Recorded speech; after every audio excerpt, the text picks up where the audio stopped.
Man, good times. All right. I don't know how to do any of this. Such a mess.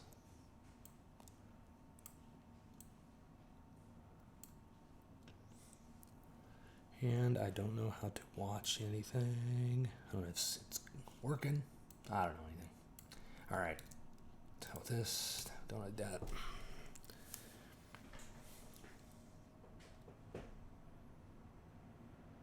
It says I'm live. It's got to be working, right?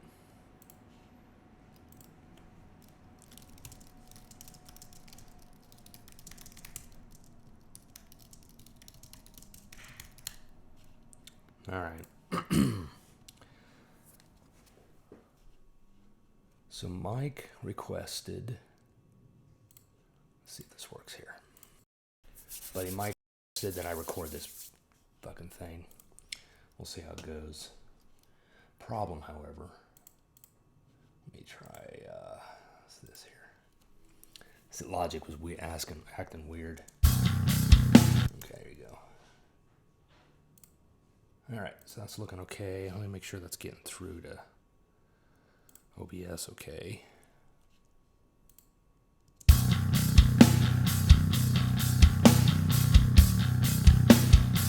Okay, I think that's working.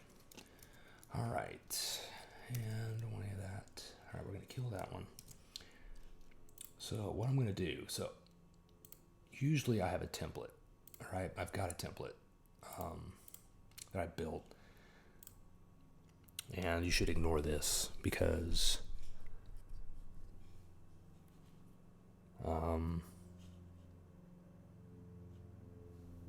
trying to see how many people. I don't have any idea how many people are watching or anything. Can I tell? How do I tell?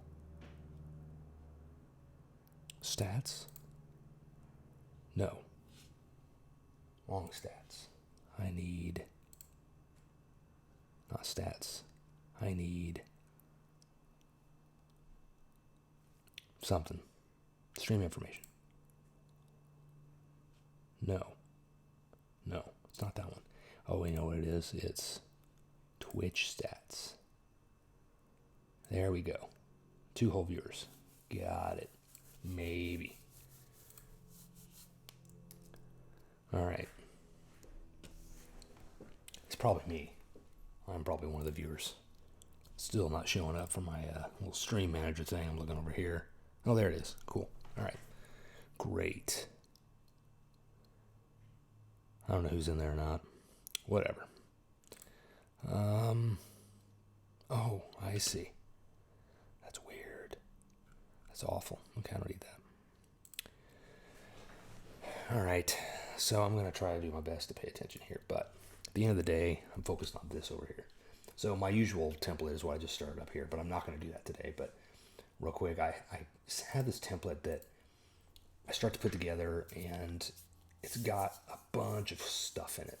And I have drums, a bunch of drums up here. All my drums are in here. And they're a variety of my, and this is mostly from Mike. So I'm talking to you, Mike.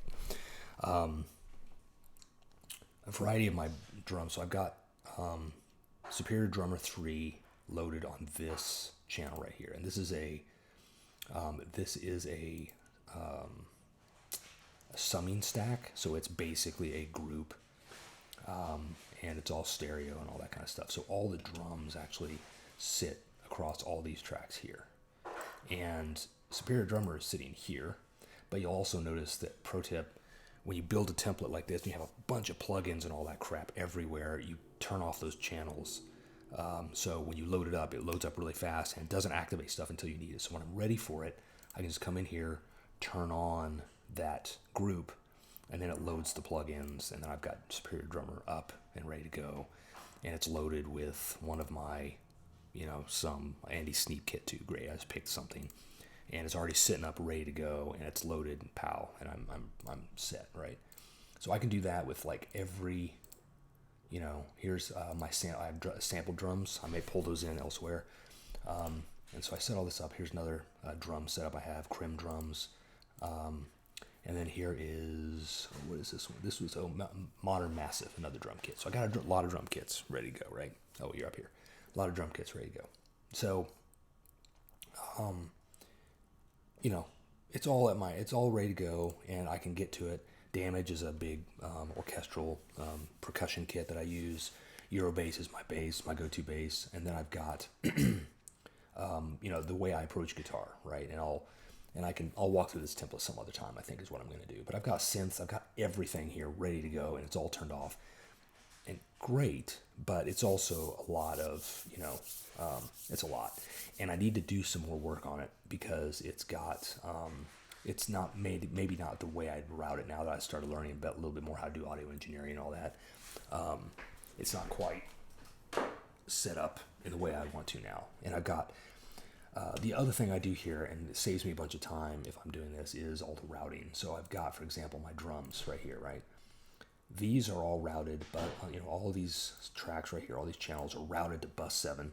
Bus 7 comes up to this group right up here, and so that's basically an auxiliary, in Logic's parlance, an auxiliary group.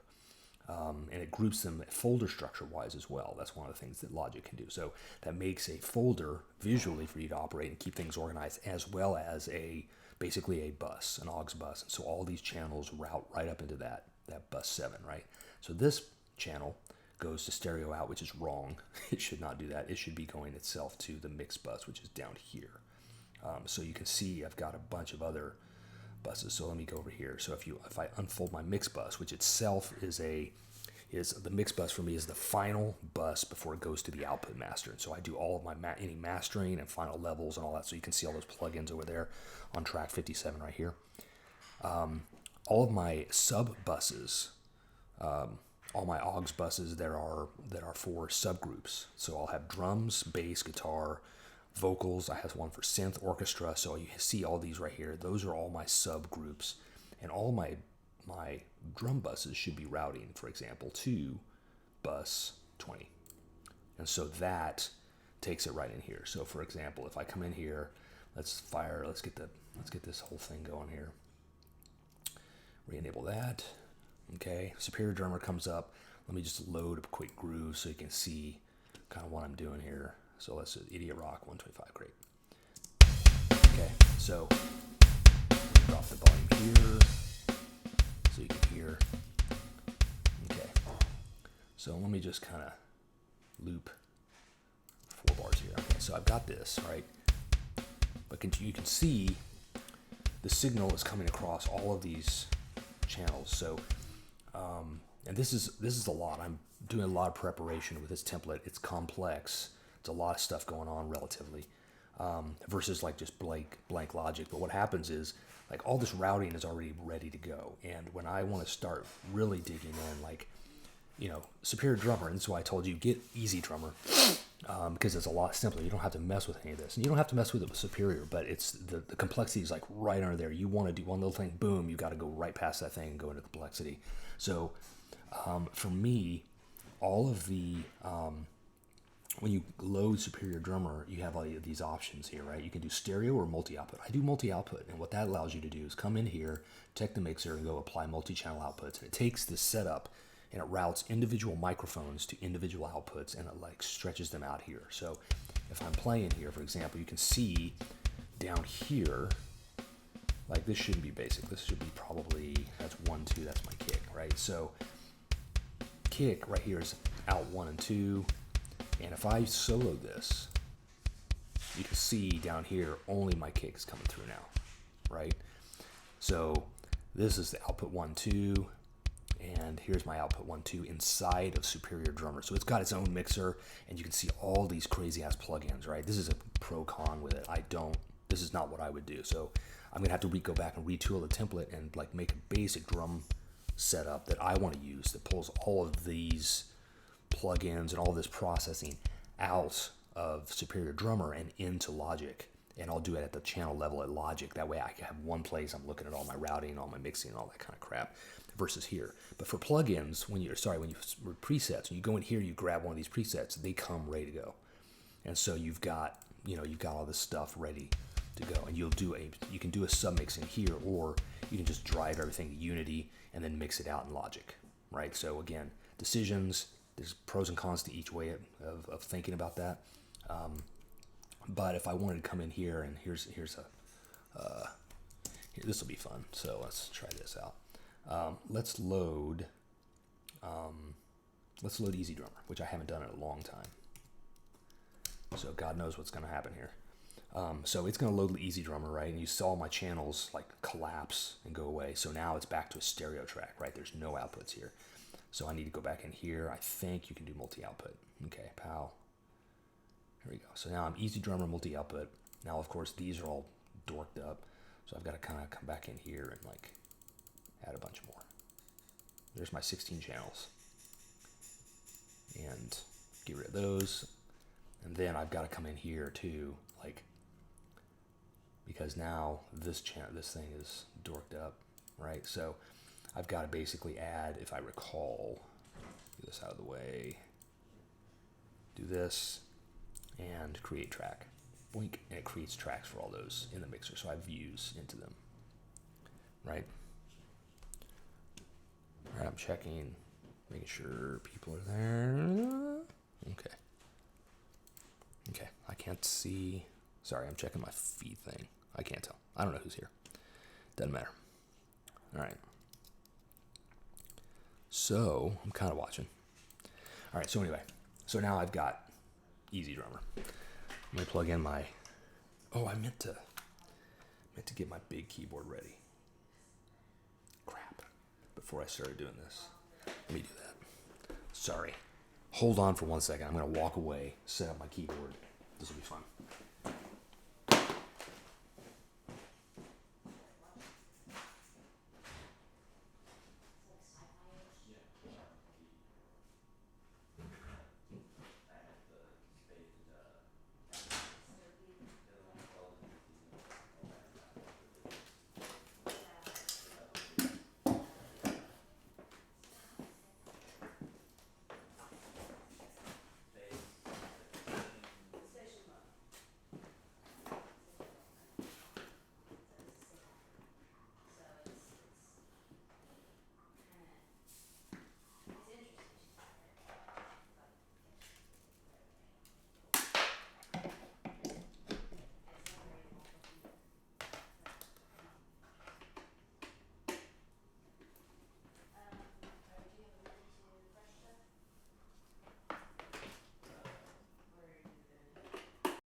All right, keyboard plugged in.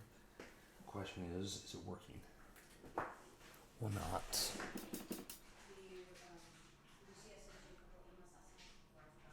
It's getting signal. There you go. Okay.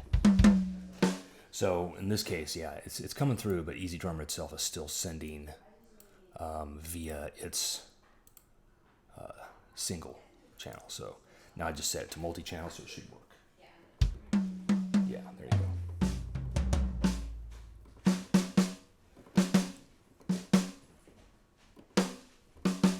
Yeah, so snare on 3 to 4, which is down here. So that's snare.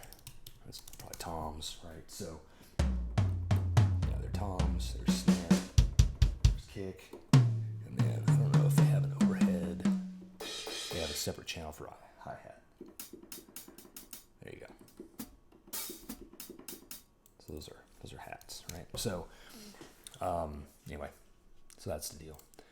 And then you come in here and fold that down. I've got a bunch of other drums, same deal, all that set up, ready to go. If I come in here, I've got like various synthesizers also kind of set up and ready to go. I have them in stereo just to keep things simple. I don't need, if I need multiple omnispheres, for example, I will actually grab like, I'll do just instantiate multiple.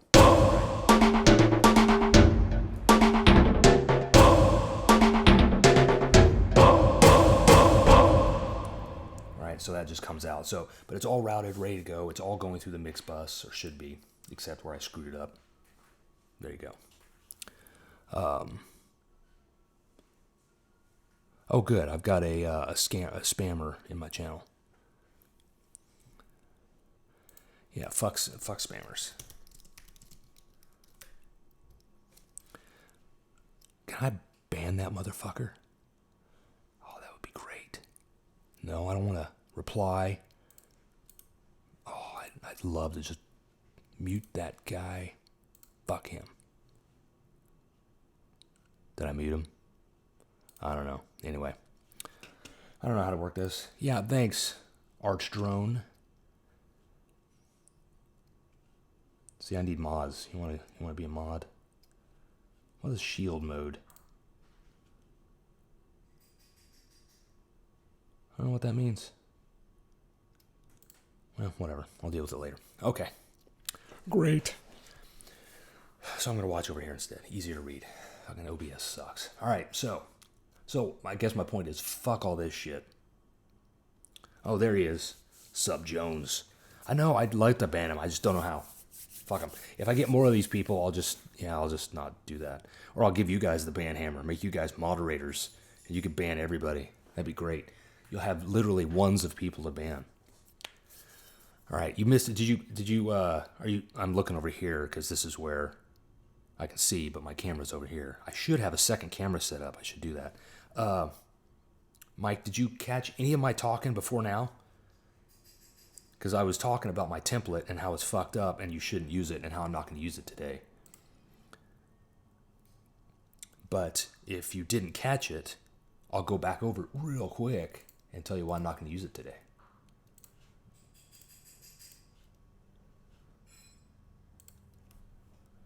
Absolutely not. Absolutely not. You didn't catch it? Okay, you did not. Okay, great.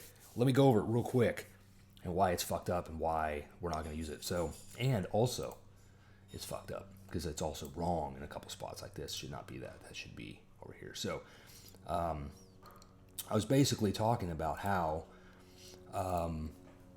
so I have a template set up and I've got basically all the things I usually, it is recorded. I am recording it separately, and I think it'll be up on Twitch anyway after the fact, but I've got to figure out if I'm going to use this on Twitch in the future or just use YouTube, because I think YouTube keeps it forever. I don't know. Fuck it. We'll figure it out later. So the point here is I've got like all the things that I usually reach for when I start writing, which, most of the time, and you'll see it today, if and when I get to actually writing music, I start with drums, and then I go with bass, and so I get the rhythm section nailed down, and that'll inform me. Unless I have a guitar idea already in my head that I want to get out, I'll usually start with drums and start moving there. But what I want to do, typically with a template, is I have all the tools I want ready to go, set up, and instantiated. And in the case, if you didn't see that, let me do this one more time. When you start with Logic, it usually loads up with this. It'll start with, okay, new project, empty, blah, blah, blah, whatever. You do your recents. I can go to my templates where I have my template built, and I have a project where I basically keep track of that template, and as I version it, I'll add and change things, and I'll version it and then save it out, so I've got a new template ready to go. But this is it, and watch how fast it starts up, right? Which it goes from that, it loads a couple of plugins, and then bam, it's done. It's ready to go. And you'll notice I've got some plugins over here. They're all turned off, right? And this isn't quite right. Again, I need to tweak a few things, but these plugins are loaded but disabled, and which means the Logic will actually load the plugins but won't turn them on, versus all of these other plugins right here. So I've got a bunch of I've got contact instances for my drums over here. I've got Superior Drummer here. I've got, let me do it over here, it's easier to see. I've got another contact instance here, 3 contact instances for sampled drums, which are layers, another contact instance for another drum kit, and then yet another drum kit over here, right? But none of those are loaded up. I've got synthesizers down here. I've got 4 different synths identified but not loaded. I've got, all this stuff that's coming in, choirs and fucking orchestras and all this crazy shit. But all of those tracks are turned off, right? So I have them all disabled. So they don't load in memory. They don't take any CPU time. They don't start up with the project at all until I'm ready to hit them. And so right here, for example, when I'm ready to start doing drums, I just turn that on. It turns on the whole stack, and it loads up my Superior Drummer instance, and then it's ready to go. And the plugin is sitting there ready for me. And of course, if I use the right somewhere, nope, there it is. There's my. So I've got all that kind of crap ready to go. And so I can start creating. And I'm not fiddling around with plugins. I'm not looking for all that stuff. If I wanted more processing, I could load all that stuff up, all that crap. It's already, or it should be anyway, it's supposed to be routed to my drum bus, which is over here. And then my drum bus would normally have a bunch of processing on it too, which I don't have set up yet. So I still need to work on this. And, pow, and I can just go and I can select the stuff I want, keep the stuff off that I don't need, or delete it altogether and just move, right? When I want my guitar stuff, I've got what I call a guitar recording track. And so for this one, for example, I've got an amp knob instance, which is just my go-to. It's a single knob. You drop it on there, and you've got a guitar tone, and you're not fucking around with tones when you're trying to create. You're recording DI anyway, right? So you can change this anytime after the fact. But I've got a stack of these kind of things, and then I've got my IR stuff set up, so I can get my IR. I have an IR thing ready to go and loaded, and it's just out of my way. And I can just sit down, plug in, turn on, or create, and then this is wrong too. So I've got bugs all over the fucking place. And then I can add, do anything else I need to here. It's great. But like I said, there's some problems here. It's not tuned. I need to spend more time with it. I'm not going to do it here. So fuck all this shit. So I'll show you what I would do instead, which is go new from template. Today, what I'm going to do, empty project. And the saddest template ever, which is that. Not cool at all. Gonna make my mix bus, and then this single audio track is already routed to mix. I'm ready to go. And then what I do here instead, so when I don't have a template, I've got a bunch of these other things set up that are to me really super useful. So for my mix, for example, I've got what's called a channel strip setting, and my channel strip settings are stacks of plugins I have already identified and have saved as a channel strip for a mix bus. And it gives me a stack of things I usually use on my mix bus. In this case, I've got a saturator. I've got this mag. It's an EQ that's good for mastering type stuff. A Pro Q3, which is another EQ that I use regularly. And then a limiter set to 0. So it's just going to keep the stuff from overloading the main circuit. And it's turned on, ready to go. I've got another one for my master output, which is just meters. And so what I use these for, you'll see in a little bit, I'll use this when I'm starting to write, just to make sure my levels are right and I start doing a static mix. So I'll have these ready to go if I need them, but I can turn them off now. And a bunch of other crap that I can pull in as I need to check loudness and that I'm not clipping stuff, right? The idea here is I just want to go and start. The other thing I can do is I believe I have thing here. So I'm going to create a software instrument, and I want to get drums going. So see if I can get drums. Yeah, so I saved some other drum patches over here where I can just go click and it'll just bring in an entire stack of my kind of like my template was, but I can bring in an entire stack of drums already ready to go to some degree. Bus 32, right? It's already to my mix bus. Fantastic, because I keep some standard kind of orientation. I use, for example, when I'm okay, my mix bus, the input is going to be this last bus in this first channel. Logic has 256 auxiliary buses you can use. I use just the last one on this first channel, or this first menu page, because it's easy to get to. And so the very last one, that's my mix bus, done. And I just fill in from the rest as I need to. But I've got drums ready to go now because I've got it saved also, as I said. So my template's actually a collection of all these saved elements put together into one project that I can just load up. But I've got these elements also subdivided and ready to go and drop in whenever I need it if I want to start over from 0 like I am here. So all that said, what I'm going to do is start and load out a couple of things here where I've got a drum stack. Let me see if I can get I don't have my bass stack. Yeah, so I don't have any of that. So what I'm going to do here is I'm going to add contact. Just want to do stereo, and I'm going to get my bass instrument loaded. All right, and that is going to be down here, Eurobass.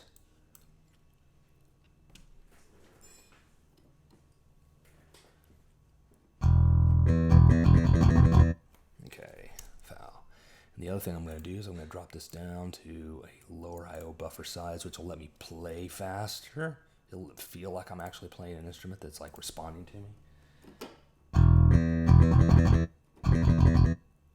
Okay. And I can also do that. There you go. Okay, then name it bass. And then I'm going to save this out to my music projects. It's going to be Twitch live stream bullshit tune. Date it. 01/28. Done. Okay. So now I've got my bass. Got that. I've got this audio track, which I can use for live guitar. I can use for whatever. I'd have to set that up. I don't have my guitar plugged in, but that's a really quick 2-minute issue fixed. But I'm kind of ready to go. So I can actually start, and let's just lay down a drum track, right? For shits and giggles. Shits and giggles. Okay, let's kill this. Don't need it for now. Close shit out of the way. Saved. All right, so I'm going to go in here, drums, and let's open that up. Make sure we got what we got here. And is that, yep, that's good.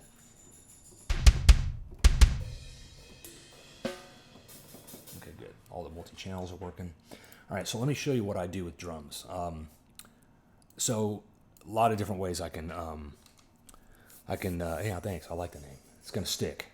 It's going all the way to the album, just like that. So I can approach drums in a lot of ways. Let me find a kit that's a little bit closer. I'm going to use the kit I was using the other day, which is just if I can find it, if I can remember it, there you go. If I can find a kit that's kind of close to what I want. That's my wife you hear back there banging on shit. This is a terrible streaming setup, I swear. But you know, hey, deal with it when I've got millions of followers. Anyway, so got my setup, got my drums, mixers are, and there's a bunch of processing on this shit everywhere. I don't want any of that stuff, but for now I'm going to live with it. The drums is the problem I had. The toms were like load a bunch of crap and a lot of low end. Fucking, that's killing me. A lot of low end that builds up with the toms, and I dealt with that in this mixer, but I'll deal with that later. Fuck it. So what I could do is just come in here and grab some, loop, which is great. It's fine. I've got a bunch of loops here that that I bought over the years that are really cool. They've got a bunch of things you can like use for inspiration, all that stuff. They got a really cool builder. But what I end up doing is building my own shit. And the way I do that, you can do it in a couple ways, right? So you go up here, create a MIDI region. You put it up in this main track up here. All right. And when you do that, it'll drive, it'll come down here and you can drive the main, you're somewhere in here. There you go. You can drive your plugin through this one track, which is fine. And I can come in here, here's my kick, and I can grab a kick and like pow, and let's, kind of zoom out so I've got a measure worth of shit. And so I can go, okay, here's a stupid beat, right? And I'm gonna make those kind of, give them some velocity. Great. And then I can, let's say, repeat that a couple times. Right now I've got a 4 measure thing. Let's join them. Now it's one region, 4 measures. Best fucking jam ever, right? But god damn it, I hate working with for drums. Using this little thing down here is awful. Because drums are just like a hit. They don't have a duration. It's a single hit, and the duration is the sample of the drum, and you're done. I don't need this kind of thing where it's all that crap. I don't do that. I started doing this, and I'm trying to see if this works for me. But Superior Drummer has this really good thing. Easy Drummer might have the same. I don't remember, but it's that fucker right there. Holy shit, grid editor. I'm waiting for Logic to do it. Please, for the love of Christ, do it. And this is, there are times like Ableton has this. I think Ableton. I know Cubase has it. A bunch of these DAWs, DAWs have it. But holy crap, I just want to do this. And as long as, there you go. Watch this. Oh, I fucked it up. See? Nope. Pow. Done. So much faster. And come in here, I think, just grab those. Is there a key to, no, I can't, but I know I can do this. Copy, paste. Oh, yeah. And then, done. And you've got all these tools down here because now they're all at 100% fucking velocity. That sounds like shit. But you can come in here and go, okay, no, I want to drop the velocity a little bit. Pow, and add some randomization, just a touch of randomization. Great, make it sound like a fucking human. So you can do that too. And then,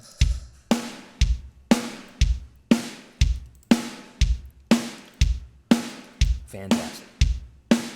And it has nothing to do, and here's the other thing, it has nothing to do with Logic's shit. It's all down here in its own little kind of thing. It's not in Logic. So if you're ready, whenever you're ready for that, you can kind of come in here, drag it, and drop it right in there. It'll basically kind of add it with whatever it's got. Now it's in both places.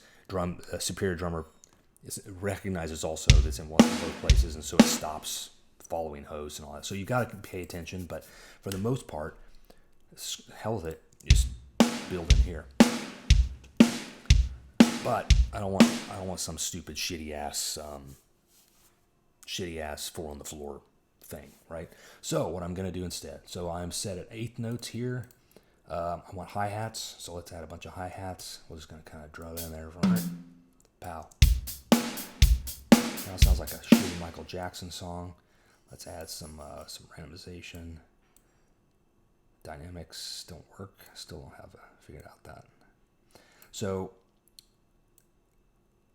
yeah, okay. There may be some better ways to do this. I don't know yet, but let's turn that down.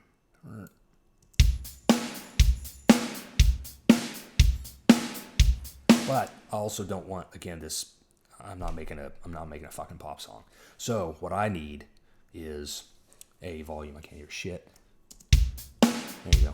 And I need something that's got completely different pattern, also different.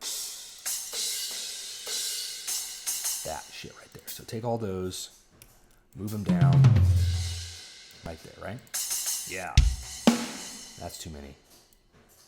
So let's redo this part, and we're gonna do pow.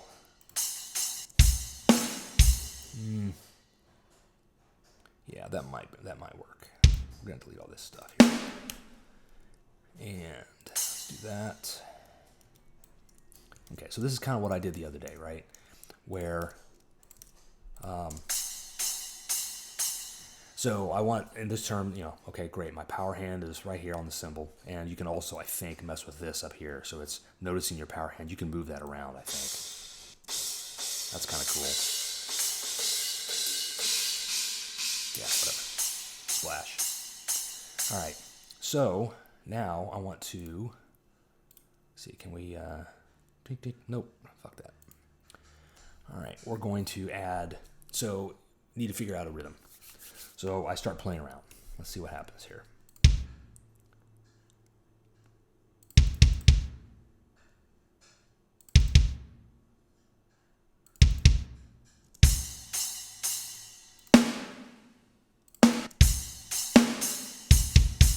Yep. I want more. I need to move in.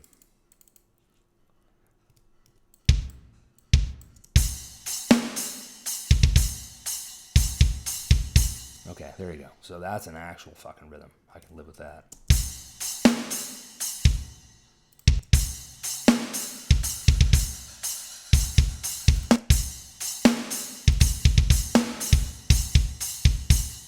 All right, right there. Let's see how that works. That's awesome. I like it. let's do this.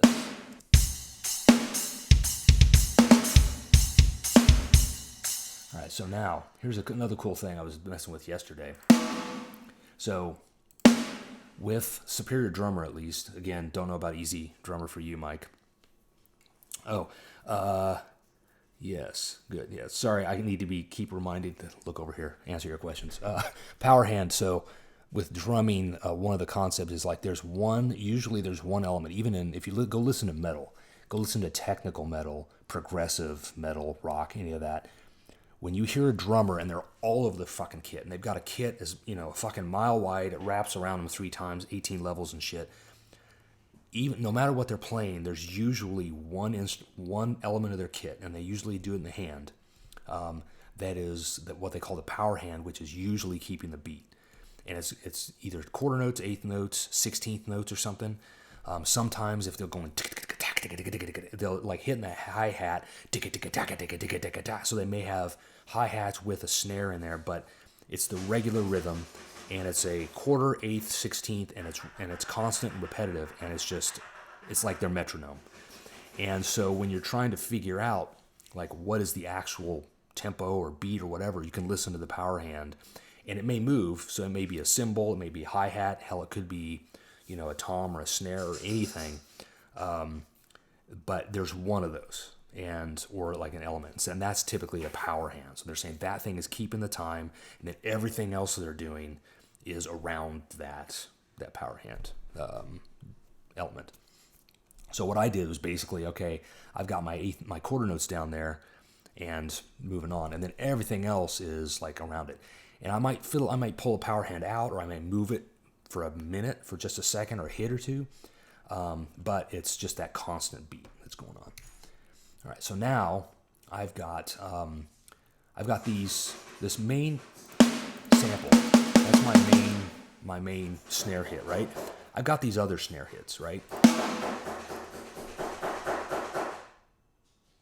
That's not it. I'd yell at her, but she has her headphones in. She can't hear me either. Anyway, so you have the main snare, but you have what they call an off center and an edge snare, all these other samples, right? Which is like, you can hear it's more resonant. The decay is different. And then also the edge. It's even louder and it's higher pitched. Got a rim shot, rim only, right? So you can actually, to add some variation, right, I might come in here, and instead of these two right back to back, so instead of that, I may actually say, well, fuck you, Logic.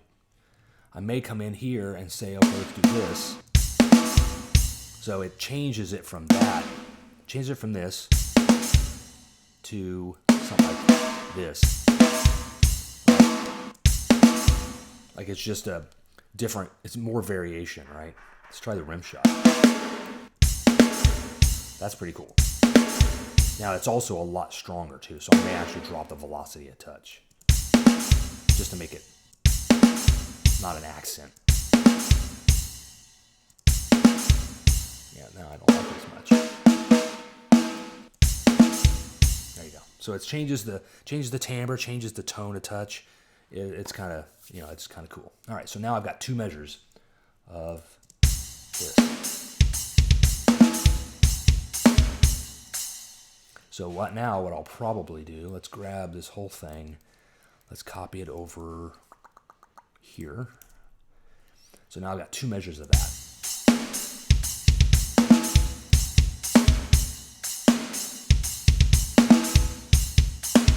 All right, so I don't want the same two measures. So for the second measure, second repeat, I'm going to add some variation. So let me add, God damn it. All right, sorry. That same key I use to switch tools inside a Superior Drummer. If Logic grabs that key set, it does something else. It pisses me off. All right, so I'm going to grab, I had an idea. I'm going to grab this here. So I'm going to add this here. Let's try that.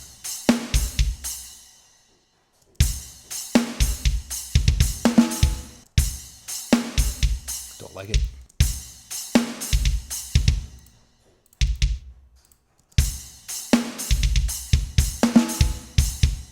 That sounds different. Why does that sound different?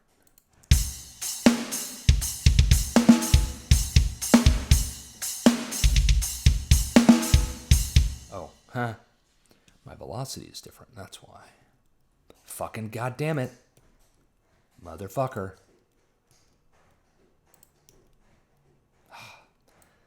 Logic. There are things I love about it. Fucking things that just irritate the shit out of me. All right. Let's see here. I need...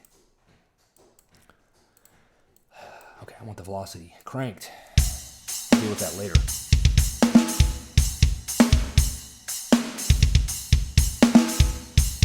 All right, so I'm going to move that. Let's just try, like...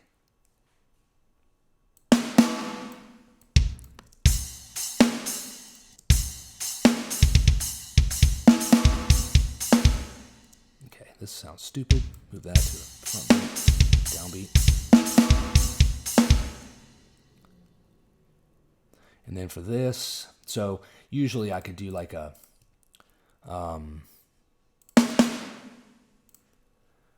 fill, which I might come back and do, right? But for now, Okay, great. So now I've got this beat, this okay, right? And it's really wide open. That's fine. But what I might want to do, come in here like those three, right? Bring down the velocity a touch. And so what I want to do here is like increase the velocity, oops, wrong way, over time, like that. So I've got like, so it's got some, again, some more dynamics, and I can use this, I think. Nope, I still can't. I can't figure that fucking shit out. Actually, I may just do this, see here, like that. But bring down the velocity. Just get them where I want them. Yeah, so that's a lot. That one's real quiet. Bring that one up. Just bring those two up. About like that. What I could do... Nope, that sounds terrible. Yeah, that's okay.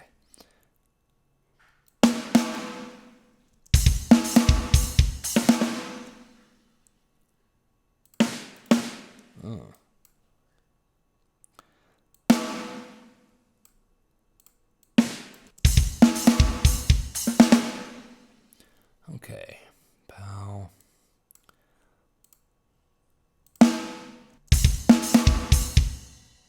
That's all right. What else I got? What else I got?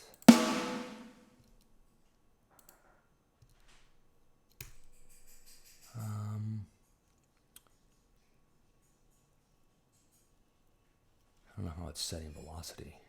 All right, anyway. Okay.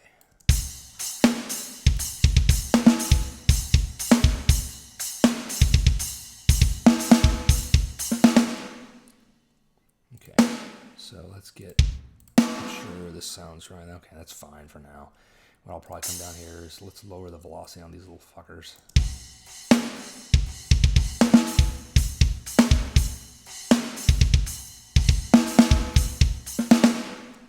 Okay, so now I've got this set. So I can leave it here in Superior Drummer. It's fine.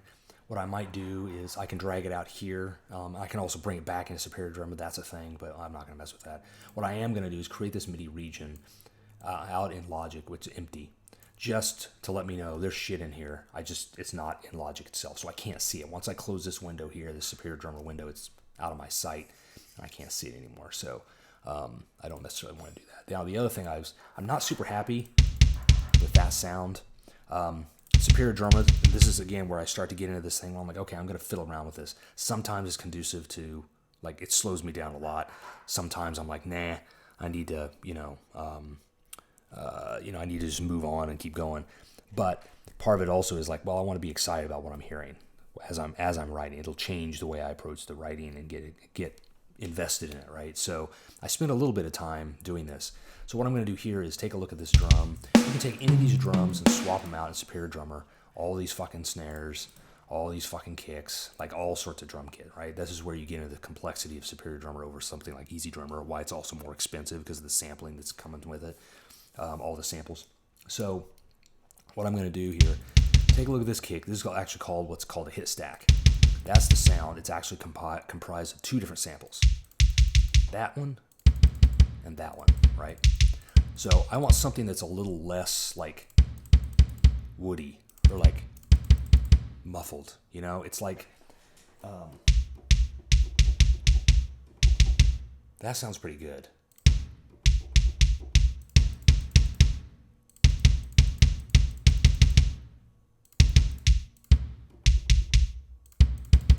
Oh, I see.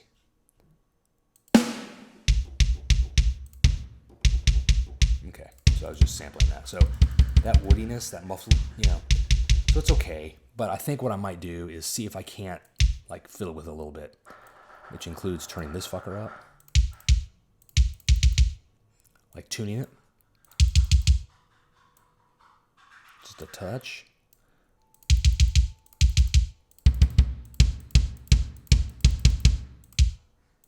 Makes it a little bit more like,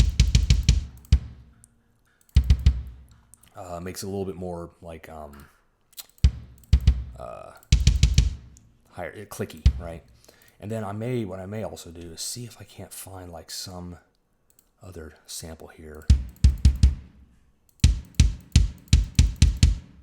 That's a thing. Ugh.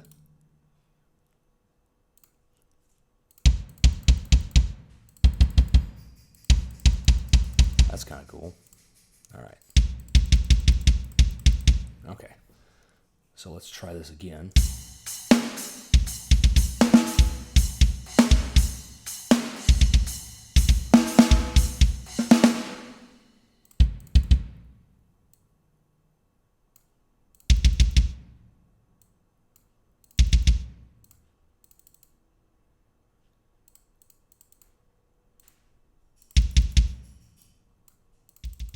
Okay, that's not what I wanted.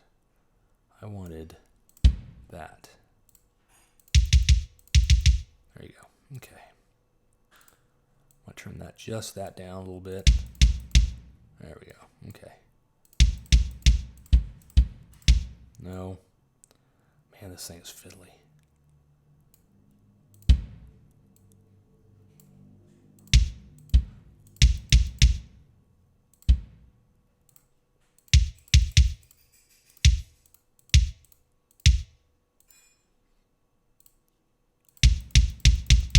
Okay.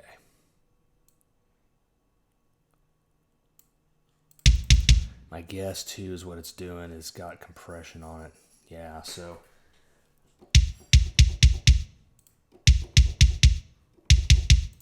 it's also got a sub. So that's also hitting. So it's got three. So basically, and this again, back where Mike, you want Superior Drummer in order to get kind of what you want, depending on what you want. You're either going to be fiddling through a bunch of presets to find something that's close and then dealing with whatever comes out of that, or tweaking it, and then you're diving into things like this, like the mixer, where I've got 3 channels on the kick, right? And so if I look at the kick and solo that, so now I'm only listening to the kick, but it's got a whole signal chain inside of Superior Drummer, right? So I've got this kick here, and then let's solo this. Right, that's just the inside. That's just the mic inside the kick drum, right? So whatever mic that is, no idea how to figure out what mic that is. I can't remember. Yeah, whatever. And then and then there's the out kick. Now this thing is completely silenced. Right, so that's another thing I could dial in, but I'm not going to mess with it right now. And then the sub, which is another microphone that's on a separate, miking separately.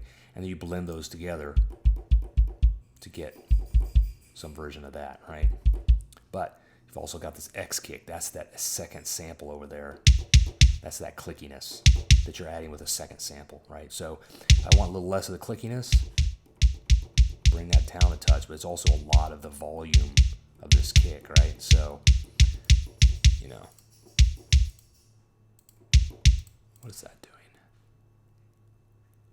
Oh, that's doing... Is that a send? No, I don't know what the fuck that is. That's a send, yeah. To the... This thing, which I don't know what that is. Why is it called trans? Transient. Makes sense. Yeah, so it's basically a transient shaper or some shit like that to add more oomph to the kick. Also some EQ. Yeah, it's just pulling out the sub crap. Actually, a bunch of low, like kind of low mids and low crap. It's just giving it that clickiness. It's just pulling the transient out. Okay. Anyway, so you can get into all that stuff, right? Oh, turn off the solo. Okay. Not going to mess with it. All right.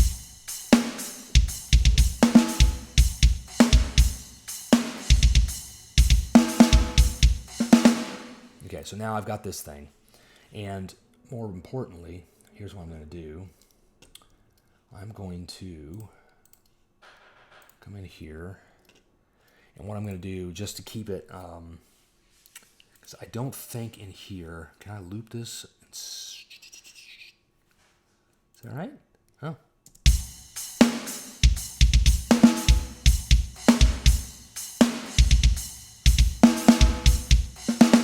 Yeah, okay.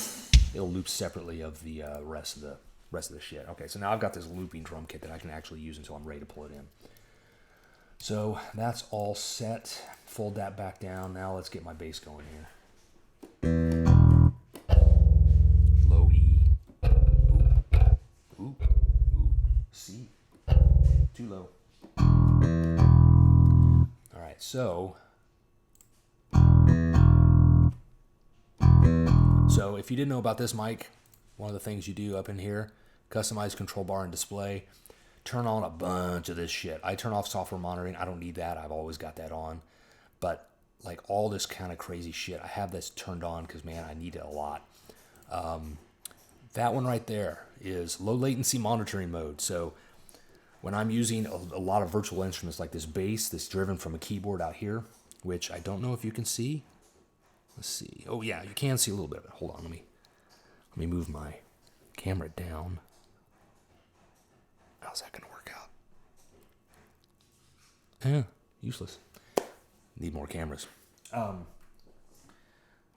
So when I'm playing an instrument with a keyboard or something like that, I need a response. Hit the button, pow, I need that thing. When you got a lot of plugins, there's a big ass delay.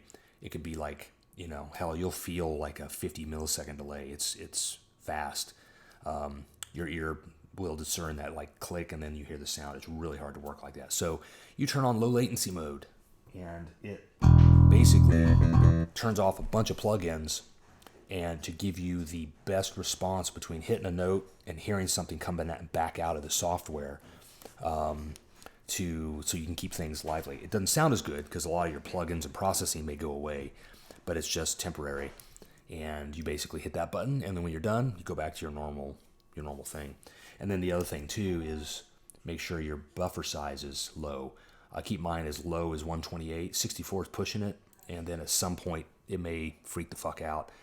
But the rule is keep your buffer size low when you're recording and tracking, combined with low latency mode. That'll get you where you need to be. And then when you stop recording and tracking and you're ready to mix, you push this thing up here, and the higher your I/O buffer size, the less logic and your computer have to work to go through all those plugins and shit. So it gives the computer more time to breathe because you don't. But there's like a second of delay between you hitting start and hearing things, right? Not that big of a deal. When you're mixing, when you're recording, it's a huge deal. So keep it low, buffer size, and performance mode. So now what we're gonna do, we're gonna record some fucking bass. But here's the cool part. Here's what I'm going to do. I'm going to cheat the fuck out of it. So we're going to go back. So I'm going to go back here. Not there. Here. Get my superior drummer. So what I'm going to do, I'm going to come down here. Don't need this anymore. Let's fold this shit up so it's out of my way. I'm going to take my MIDI for my drums. It's a pro level move right here and drop them on my fucking bass. And the reason I'm doing that is because now, if I can do this right, now I can take this, I find the kick, which is not there. It's not there. That one's the kick, basically, because I know. Clear all the rest of this shit. Now I've got a bass drum that, and now I've got a kick that completely matches my bass drum in terms of hits, right? So now I also do that, and the other thing I need to do now, I've got MIDI overlapping MIDI notes, which is stupid. So I can go in here, right-click on one of these notes, they're all selected, and trim note to remove overlaps for adjacent, pow, and it just moves these down here. Now you can see, like, they're not overlapping anymore. So now I've got a bass track, and I'm done. And it's on. What the fuck is that? That's like a B flat. I don't want that. I want like an E. So let's move it up. Maybe move it back down. Move it to B because we're playing low. Fuck this shit.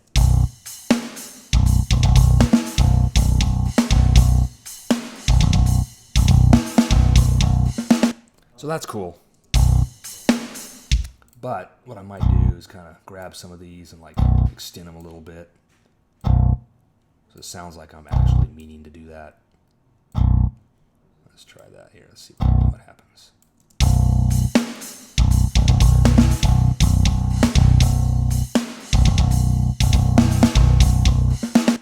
Okay, let's drop that one down here. Something like that. Too long.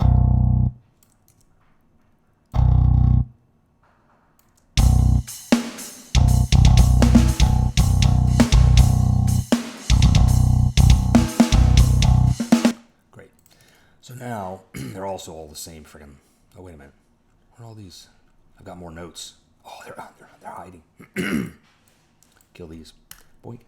All right, so I've got all these notes now. They're all like the same fucking velocity. That's stupid. So, MIDI transform, pow. So I do fixed velocity. I come in here and I run this and I say, okay, I'm going to make them at 100, pow, operate. It drops them all down to some other velocity, whatever number I want. And what I'll actually, let's bring this up to, like, we don't want to pussy it. 110. All right, so now they're at 110. Now I can go into this other function called humanize, and I can decide what I want to do. I can move the position around a touch. I can also, so I can do that. Let's bring that down. No, oh, fuck you. All right, 0, and let's go back to 10 here. 0, 0, 0, 10, right? Okay. And then the velocity, I want random up and down, like 10. Okay, fine. And then the length, yeah, we're not going to do that. We're just going to hit through. We don't want to mess with that. Okay, so, pow. Now, the velocity is going to change randomly to some small amount. Great. Nope.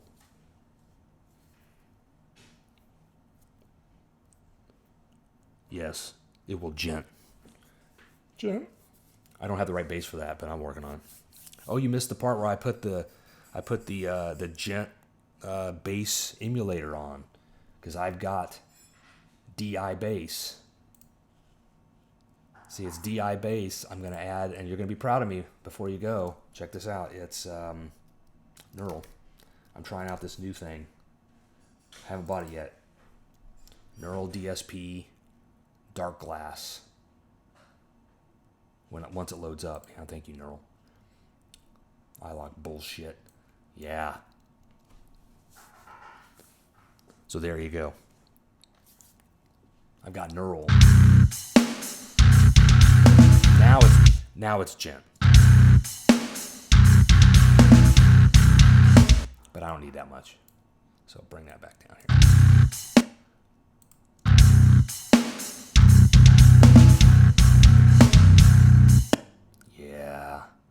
Yeah.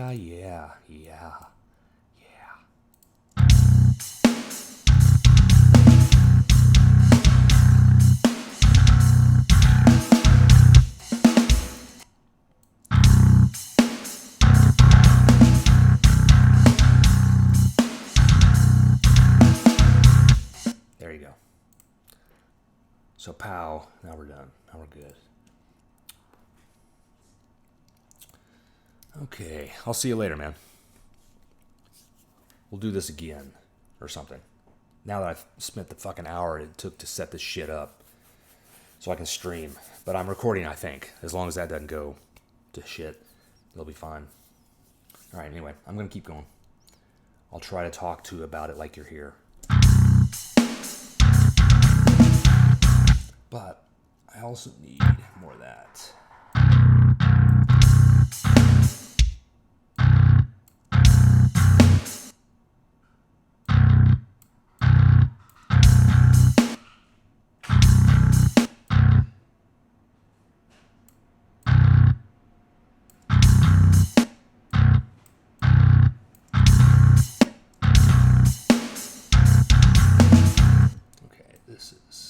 Here's the other problem. Usually I start at measure 2 because it gives everything a chance to fucking warm up. You have an option for pre-roll too, but you know, like whatever. Okay, and then I can just start back here. See, because that sounds like shit if you give it time. If you start here, although I think I have a pre-roll. Where is that?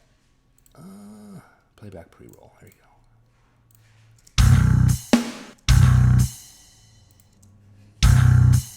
Yeah.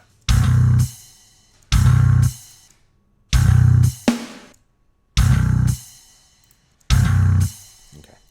It's close enough. It sucks. All right. So, need to fix that. I had it right the first time. It just didn't sound good.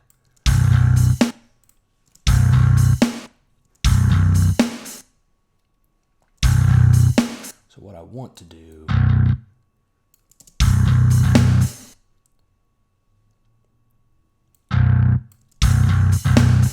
so I'm trying to also create a rhythm with, so you know, I've got drums, got bass, there's my rhythm section. I'm also trying to create kind of like a polyrhythm, right?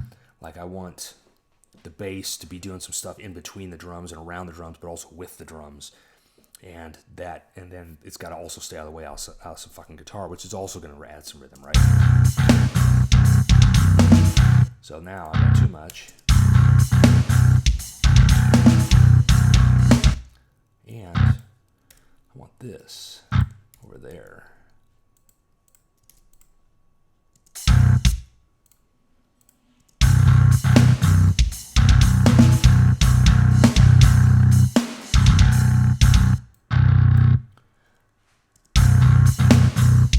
That I can.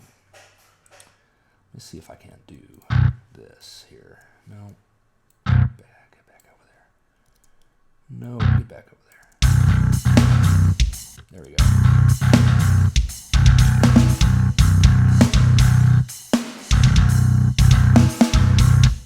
So the other thing too, I've got these snare hits, right? I want to make sure the bass is kind of out of the way for those. I want those to pound through, right? So I'm already thinking about that. So there's a drum hit in there, a snare hit that I want to. Yeah, it's not there. It's here. So pow. I want to give this one there. Yeah, that's kind of stupid.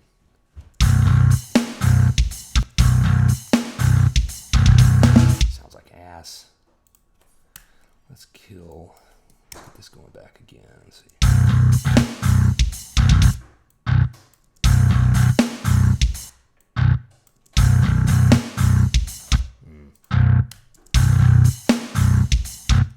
That sounds horrible.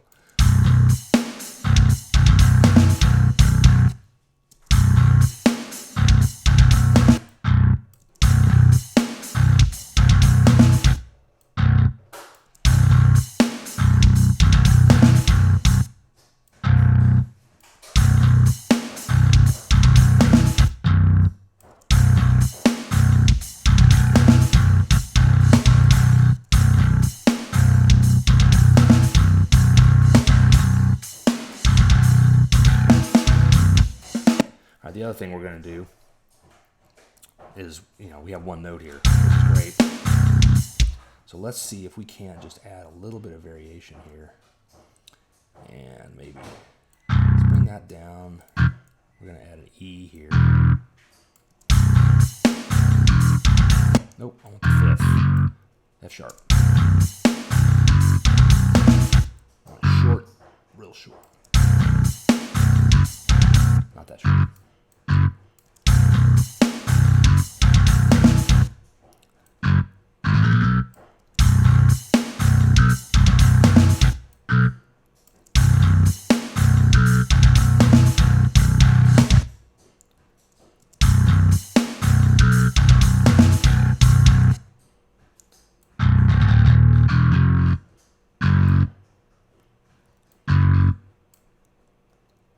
So let's try this.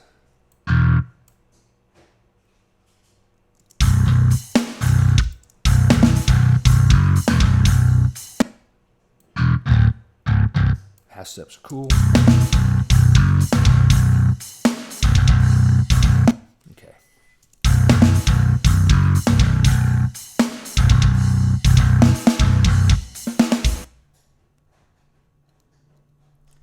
And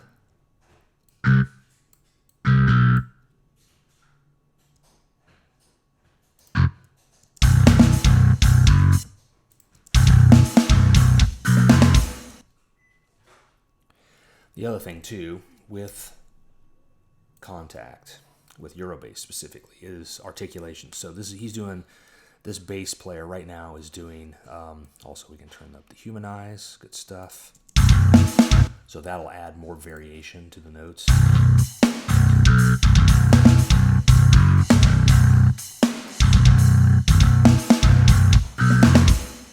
So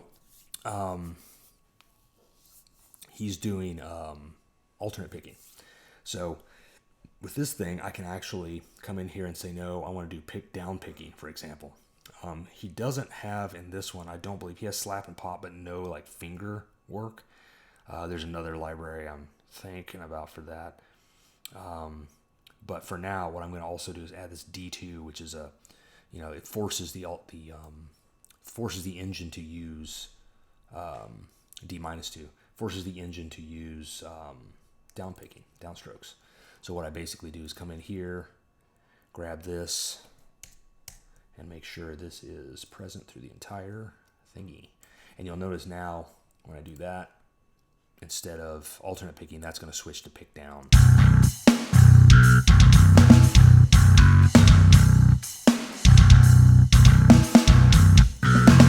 So it gives it a more aggressive edge to it. And, again, kind of subtle, but whatever. So now I may have a drum. And my drums are colored completely differently. Let's separate that. Let's maybe really separate that, pal. There you go. And where is that? I want to assign track color. No, killing me. It's not that I wanted to do. I wanted to track. Where is that? It is.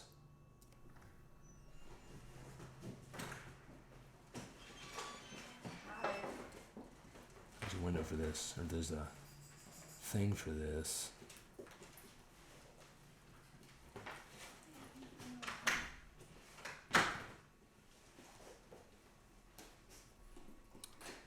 It was somewhere. Oh, I know where it is. It's right here. Name and color. Color. Oh yeah, no, it's just the regions. Shit. Okay, well. So come over here, get the track color.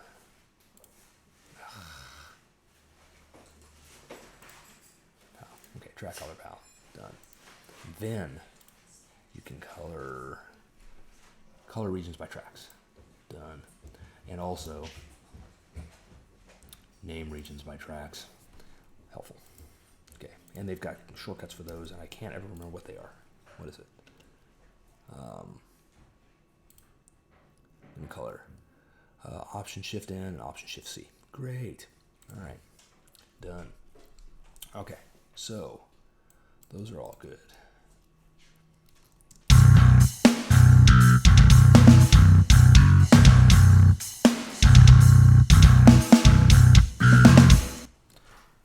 So what I'll do,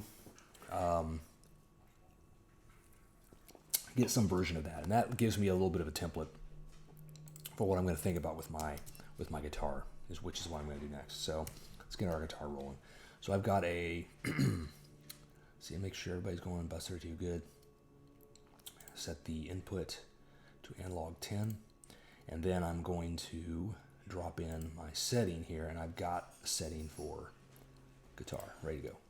And it drops in a bunch of shit. So I've got a diesel, whatever, VH4.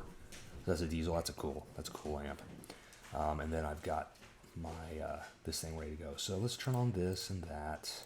Let's make sure Fenrir has an IR. Great. And then the diesel. Diesel is I've recorded on this once. The one time I was in the studio, I played on a diesel VH4.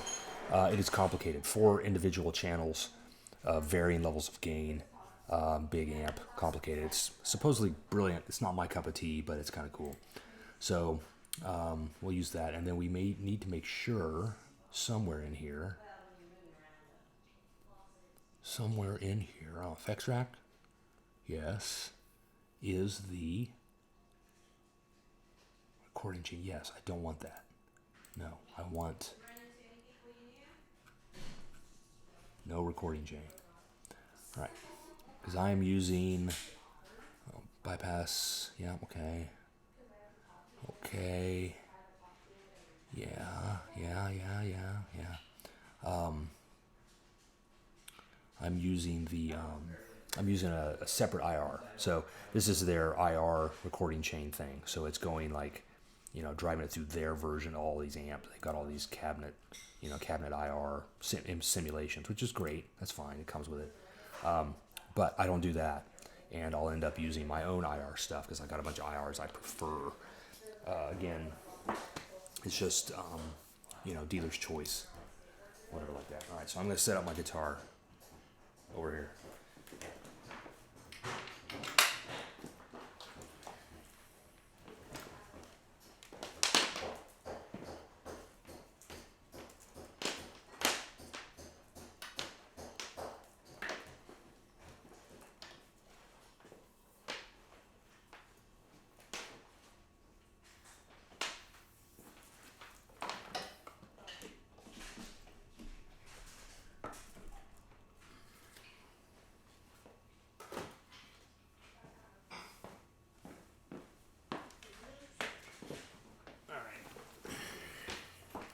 So I've got my 7-string Mandajama. Let's see how this works. So I've got to go into my Total Mix software, which I will bring over here for just 1 second. This is how I control my, I know it's very tiny. Boink. This is my interface to my RME Firephase 802, which is over here off screen. It's got 4 inputs on the front. I just take my guitar, I drop it into the second input from the left. It's one of those Nutric connectors, a combo XLR and 1/4 inch input. So I just drop it in there. You can see my mic working here. It's on channel 9. My instrument's on channel 10, but I got to turn on instrument, boink, and then you'll see my signal coming through, right? So that's set up. I'm going to move that back over here and then move it so I can actually see it. Okay. Now,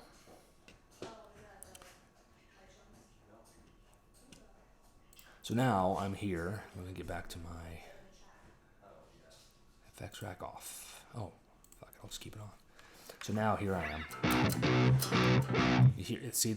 You might be able to see this. I don't know. Here, let me point the camera down.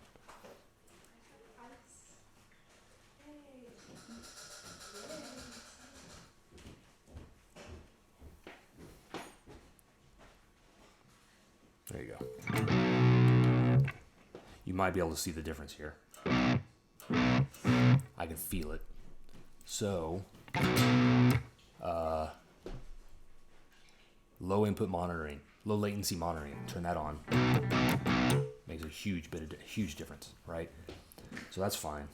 Save it in case things crash. But it also sounds kind of like shit.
It's okay.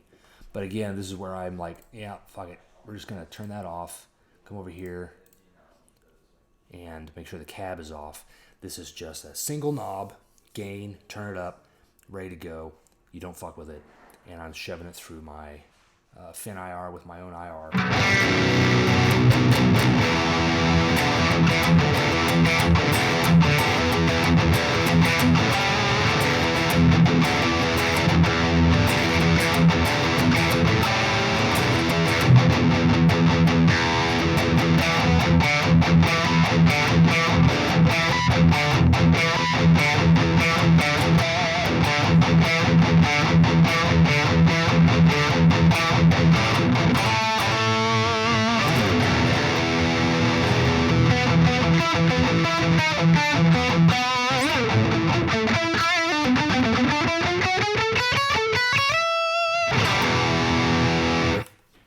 It's okay. It's fine.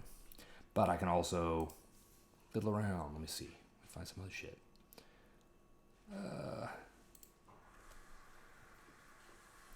Different one. Turn off the cab. Otherwise, it sounds like shit.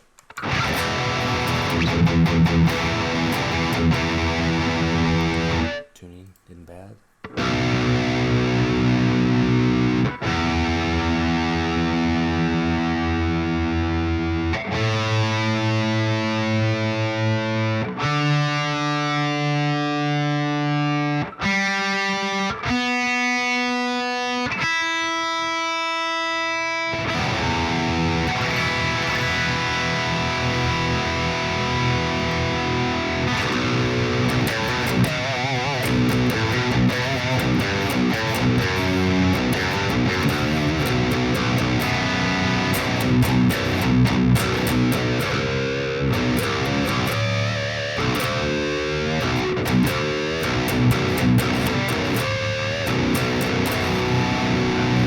Come up with something here. See what happens.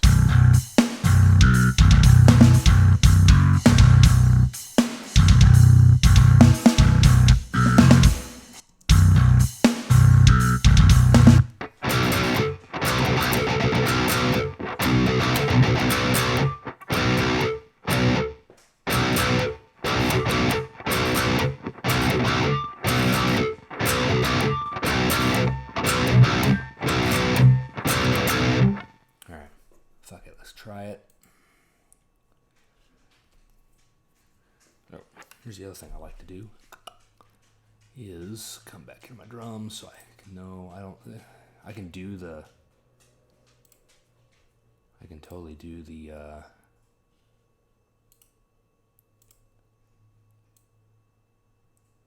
come on, bitch. Get over there. Oh, it's right there. I can do the count in. But why do that? All right.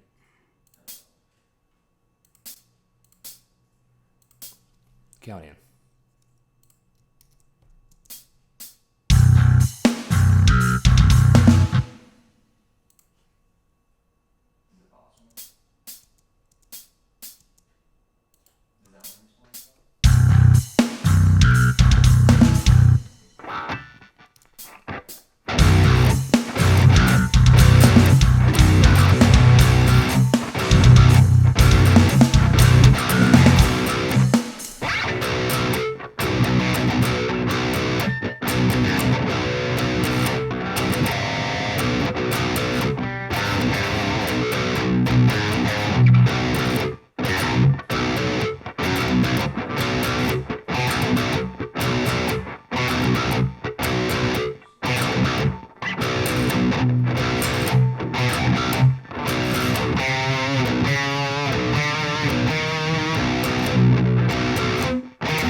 Oh, good, I wasn't recording, so that's nice.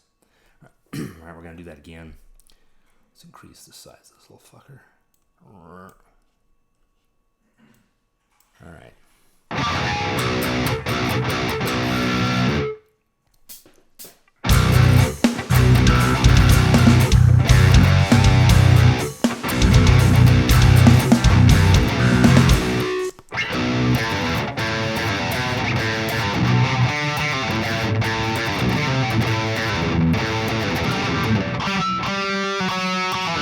All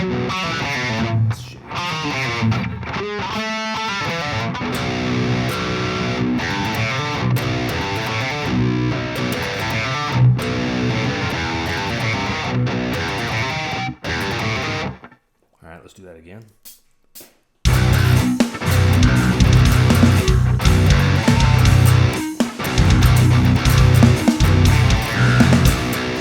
Get the timing.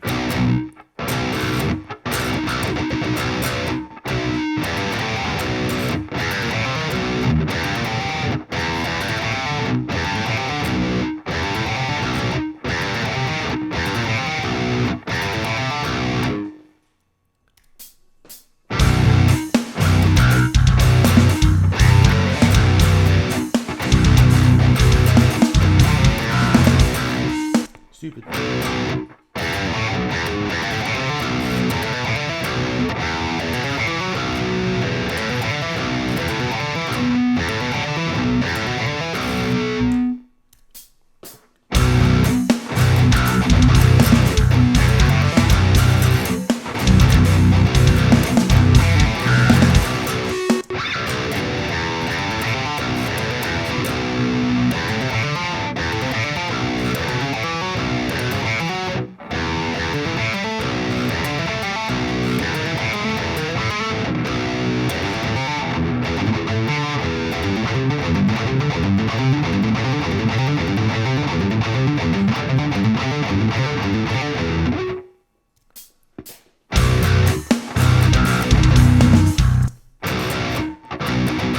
So bass is messing me up. Kill it for now.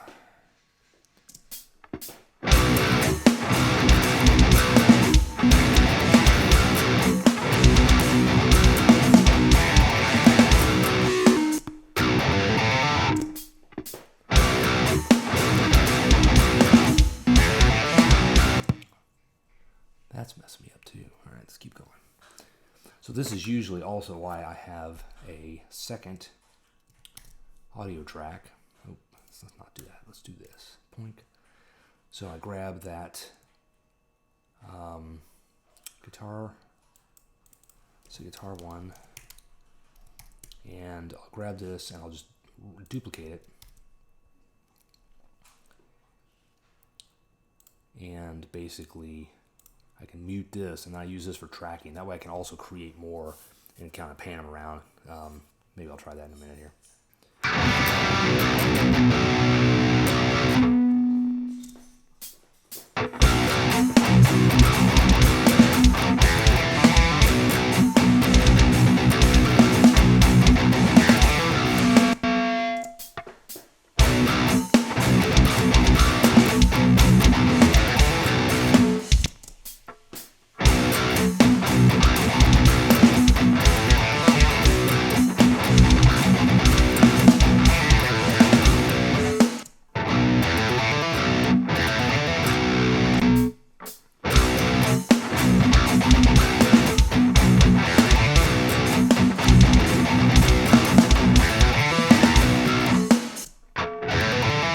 Clearly struggling with the timing.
that timing.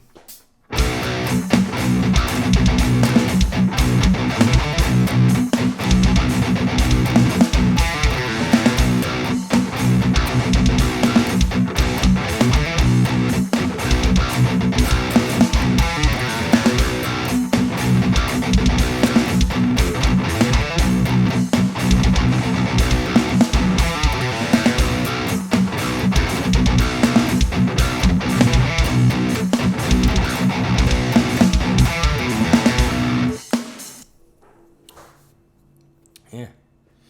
All right. Let's do that again. Now I kind of got it locked in. Kill all these fuckers. For all. Boinky. Also don't like that. For all. All right.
It's not my most stable guitar.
This fucking tremolo is what I'm gonna do. All right. All right, let's get this going here.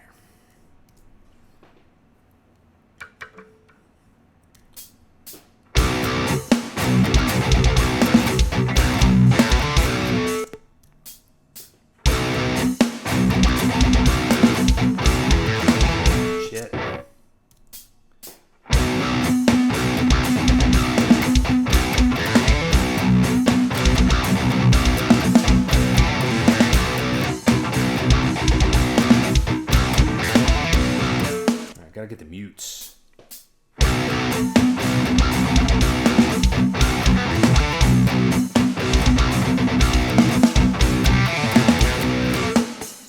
timing.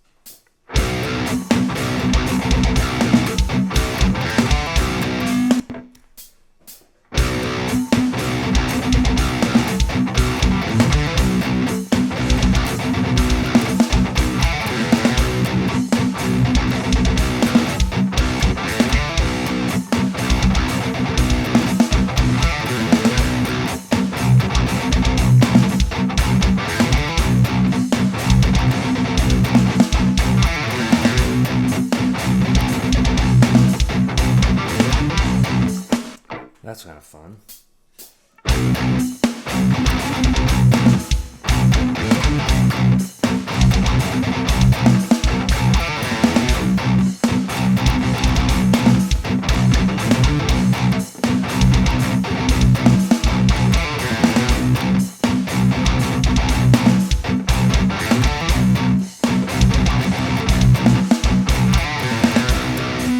Okay, so now I've kind of got like a piece that's like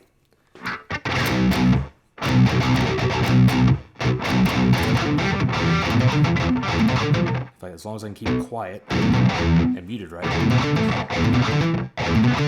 it's all a right hand issue.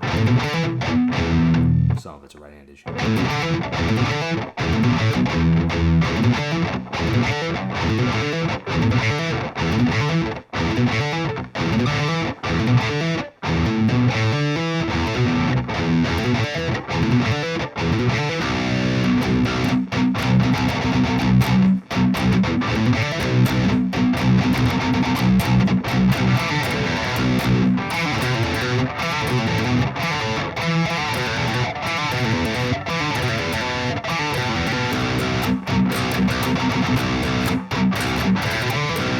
So then I've got the kind of open part where I dig more into the string.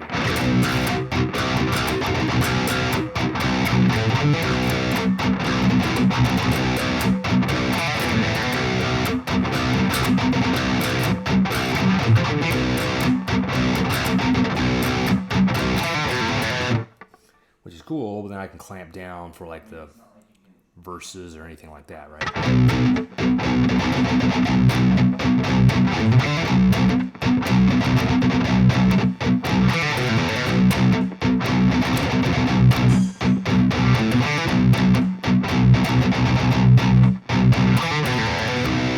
But I want to get this laid down and fucking move on. Because I'm writing, not performing, right? So that's the other thing I have a problem with. I'll sit here and dink with this, but it also got me to where I wanted to be, right? I got something, I mean, I deleted it, but it's memorialized on video fucking forever, but it was shitty. And so I got rid of it, which is great. I'm going to get rid of all this stuff as well. Delete all these things. But I can go back and you can see where I started and now where I ended up. Much happier. Let's keep going. Let's see if I can lay this thing down.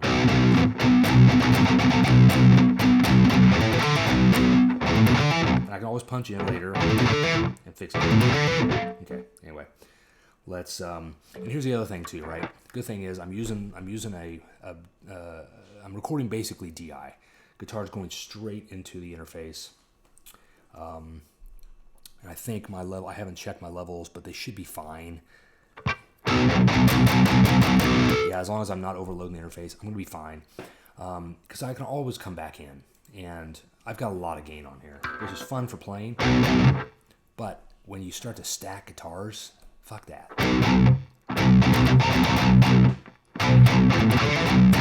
So dial that back, right? Like way back. Okay, that's too far.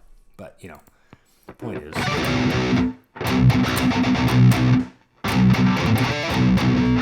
And so, for now, again, capturing, and this is my, to make it clear, this is my recording guitar. So I'll capture that, and then move it around, right? So I'll show you how I do that real quick. Let me get a clean take that I'm happy with relatively, and we'll do that. And I'll start comping now, which is another important thing that I do a lot. Why I really like Logic. It's got really good comping, and I'll show you why. Because I'm going to fuck this up, and I'm going to need about 4 takes to get this track down, and then I'll comp it together, call it done, and move on. So here we go.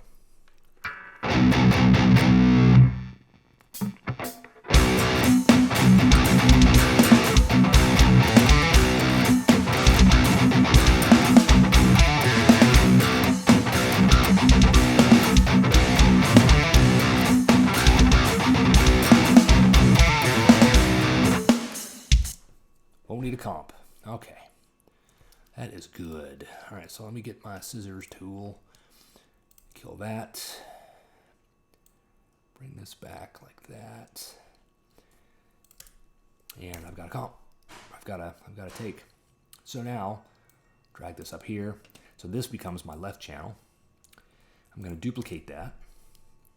This is going to be my right channel. And then what I'll do is I'll record over here again, and for these I take my input, no input, and for here I'm going to, yeah, see, that didn't even let me do anything. Okay, so now I'm going to record here, and again I'll just keep it on the right for now, and then move it over. But I've got this other track in my left ear. You can hear that as I play. So I'm going to try to double track this, see how it goes. It's a lot going on for double track, but fuck it. Don't kill yourself.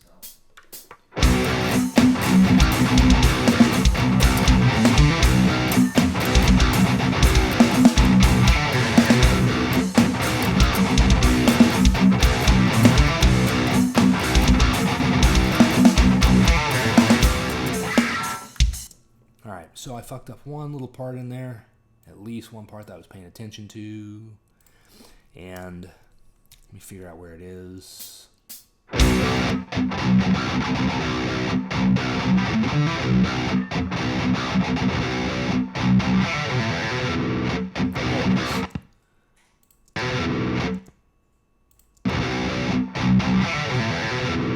So I'm going to punch that in. Heh.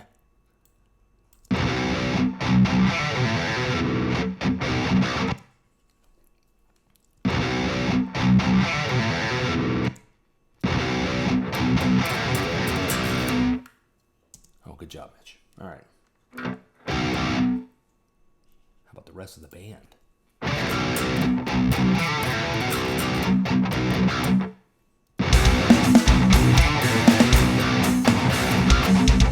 Do it again. I double swiped.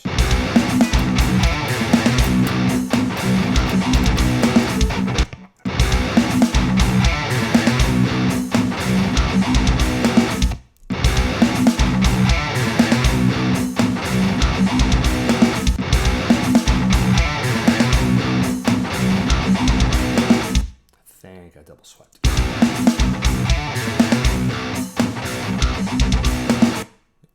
Yeah. All right, let's do it one more time.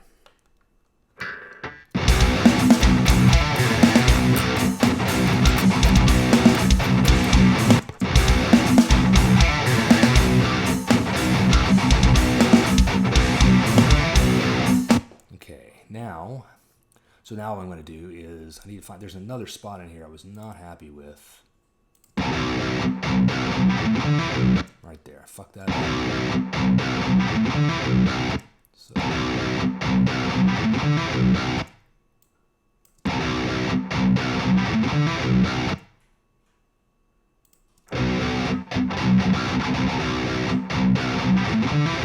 just punched that in real quick. Actually, I don't even have to punch it in. Let me not do that. Let me show you how to comp this shit. Be more entertaining.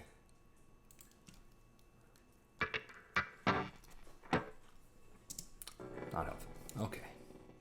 Non-solo.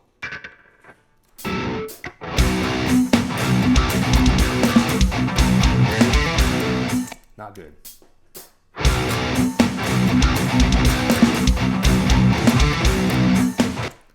Okay, so now what I need to do is kill this take, delete take, delete, and listen here.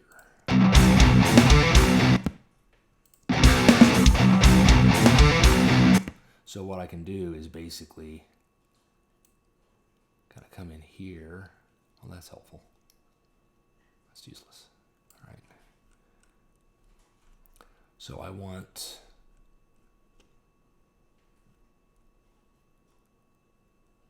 Can I move that to the top? No, let's see.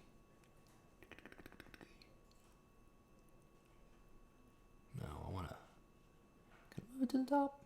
Let's save this before I fuck it up.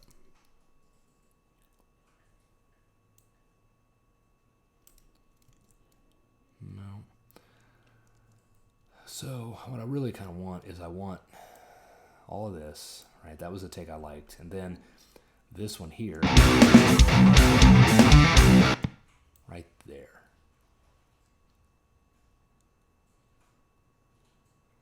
Something like that. See how that goes.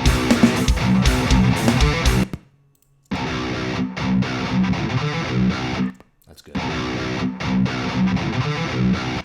So if you listen here, there's that.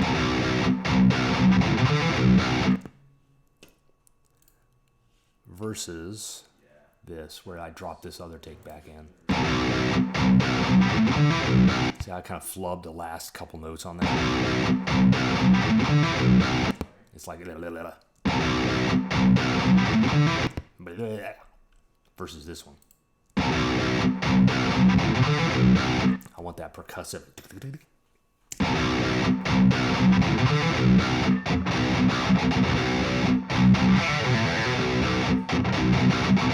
That timing isn't good.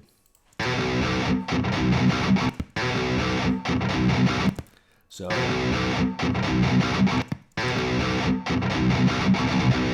now I'm going to try maybe this one here. And let's zoom in a little bit so we can get a little tighter.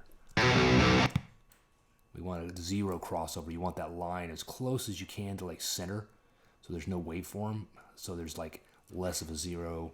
That'll keep the clicks and pops from happening and shit.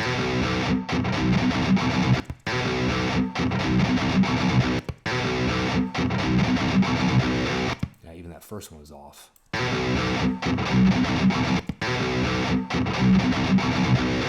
That's good.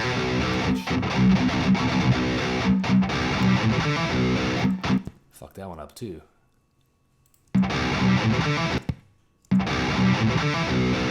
Ugh.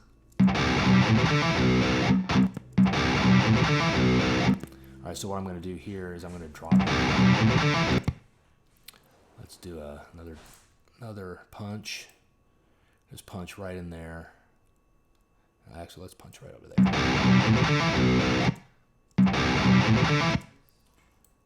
Let's punch up to here.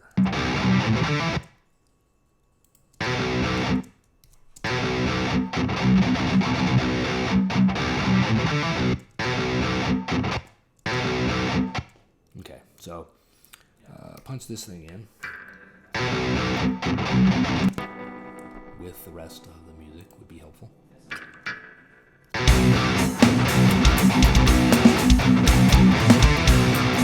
I don't think that was good.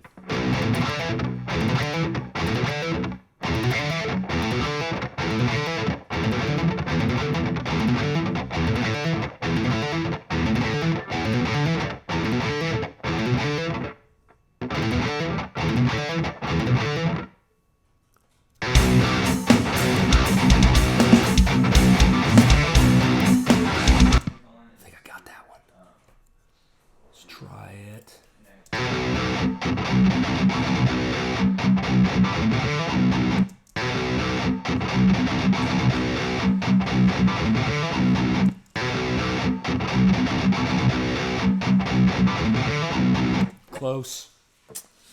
One more time.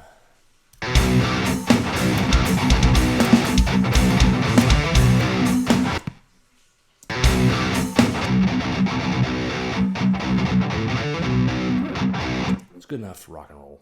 I heard that from somewhere.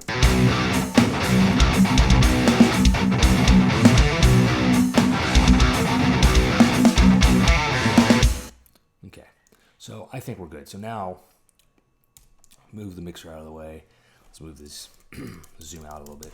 So you can see I've got, this is a quick little tutorial, probably for Mike, no one else gives a fucking shit, where I'm doing some like, not complicated guitar work, but like intricate-ish.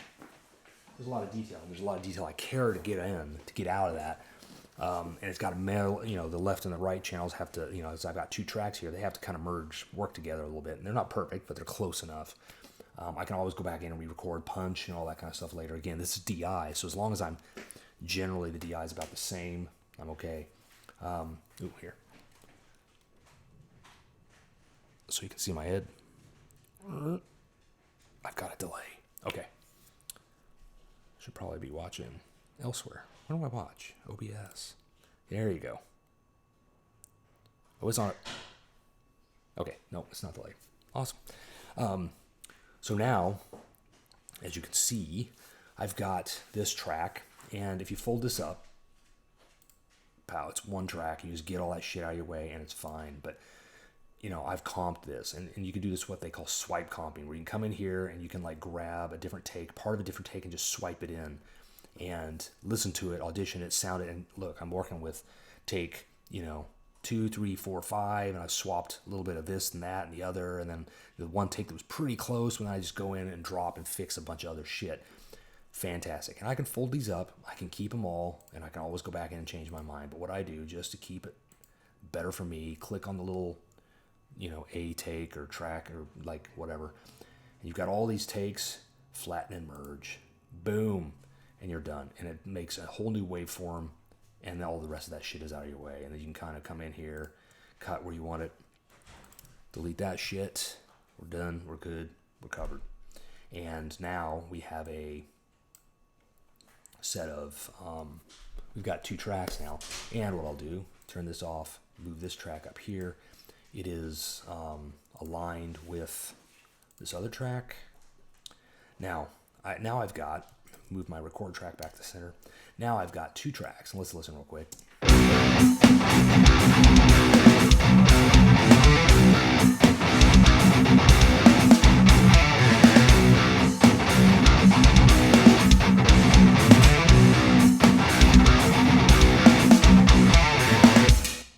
That's pretty close. And so I'm happy with that. It came out a lot better than I thought it was going to. But what it is, it's close enough that it also sounds like one, again, it's not that close, but it's close enough that it kind of sounds like one guitar.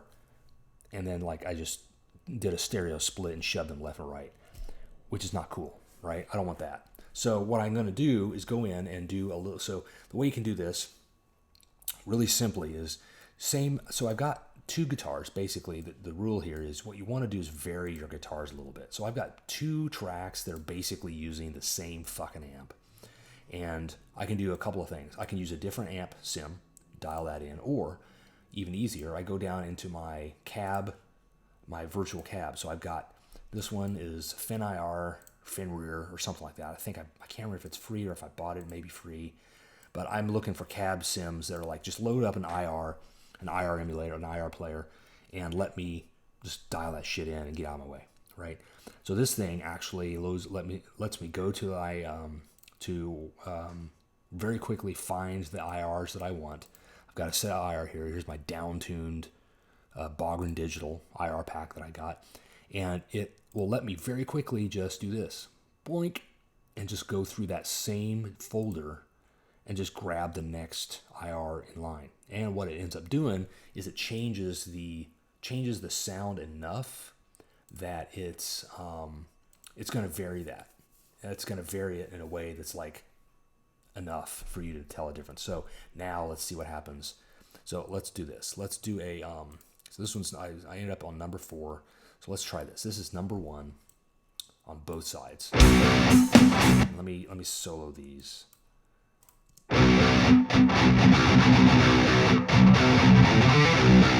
Right? So let's go to number 4 now. Real quick before we forget.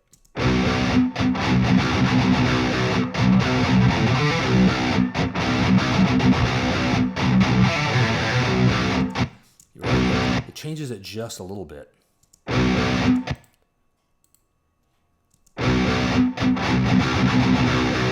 but it's still really damn close. So here's what I'm going to do. I'm going to go ahead and let's swap out our amp. So I'm using the BDH3, which is a emulation of the one of the 5150s, one of the Eddie Van Halen amps, right? So let's go find the other amp knob options, and we can let's try the Rev C. This is a dual rectifier or triple rectifier. It's something. Completely different amp. Let's see how it sounds.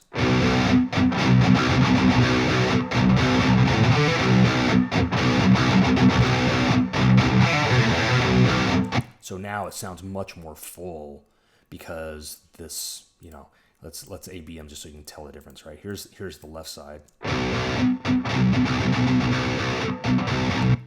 And here's the right side.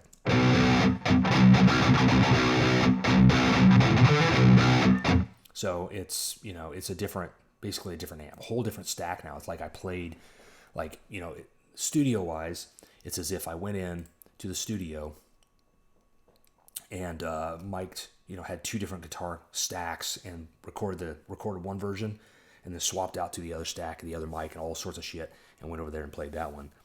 Fantastic, right? It's a whole different animal. Hold on, if I can scroll down so I can see shit. Okay, so really cool little quick trick hack type thing to basically to get a different sound from and I'm recording on one track just so I can hear and so I can play and perform, and then I move it to another track and then I can change it up after the fact all over the place. If I wanted to go back to my diesel, for example, right, I can come over here, I fake the cabs off, there you go, and here's that one.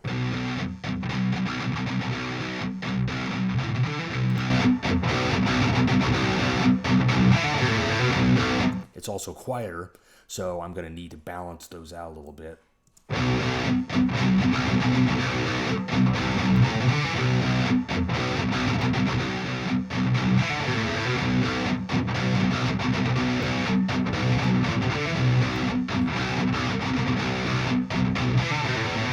Right? That's pretty cool.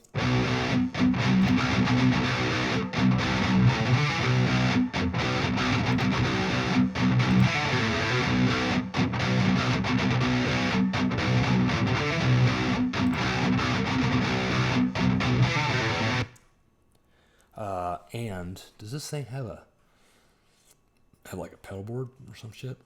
I don't know. I don't see it. Looks like not. It's fine. Whatever.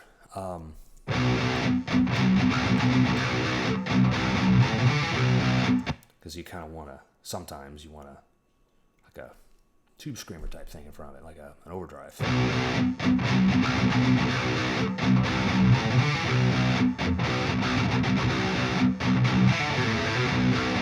So you can do all that kind of stuff, right?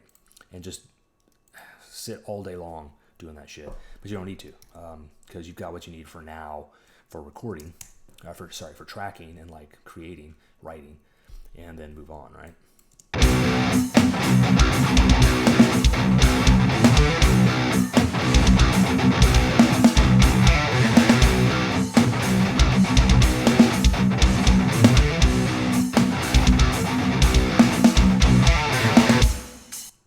Yeah, so.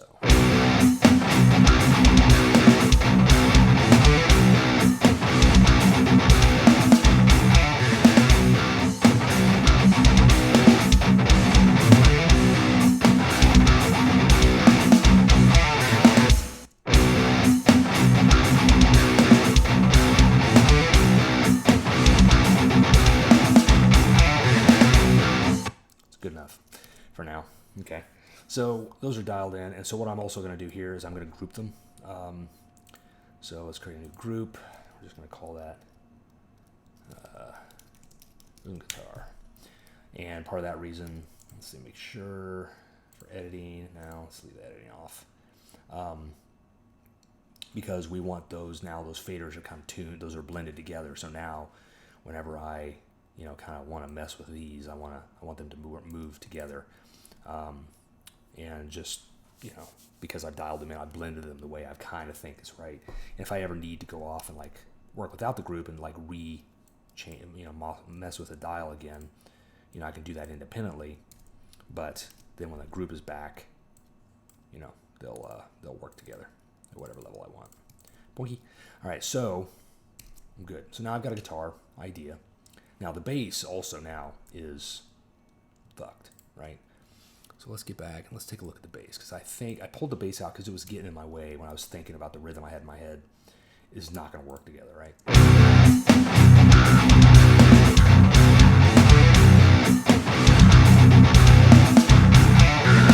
It's just a mess. So what I think I might do is think about how I want the bass to sit now. So I'll probably rewrite the bass and then have it lock maybe to the guitar, or maybe just follow the drums directly and reinforce the kick, and go back to that and keep it simpler, right? Okay, so let's see here.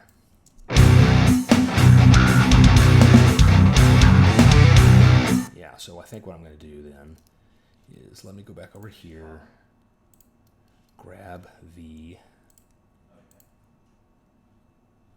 settings there. Now view that. Okay, I'm going to grab. All right, so here's the other part. Here's a cool thing for you, Mike, who isn't here. Fuck you for leaving and having to do real life shit. Is track alternatives. So there are two things. They're cool, right? In Logic, if you're not using them. Project alternatives, which here's how I do this. Boink. I say boink a lot. It's fucking weird. Start.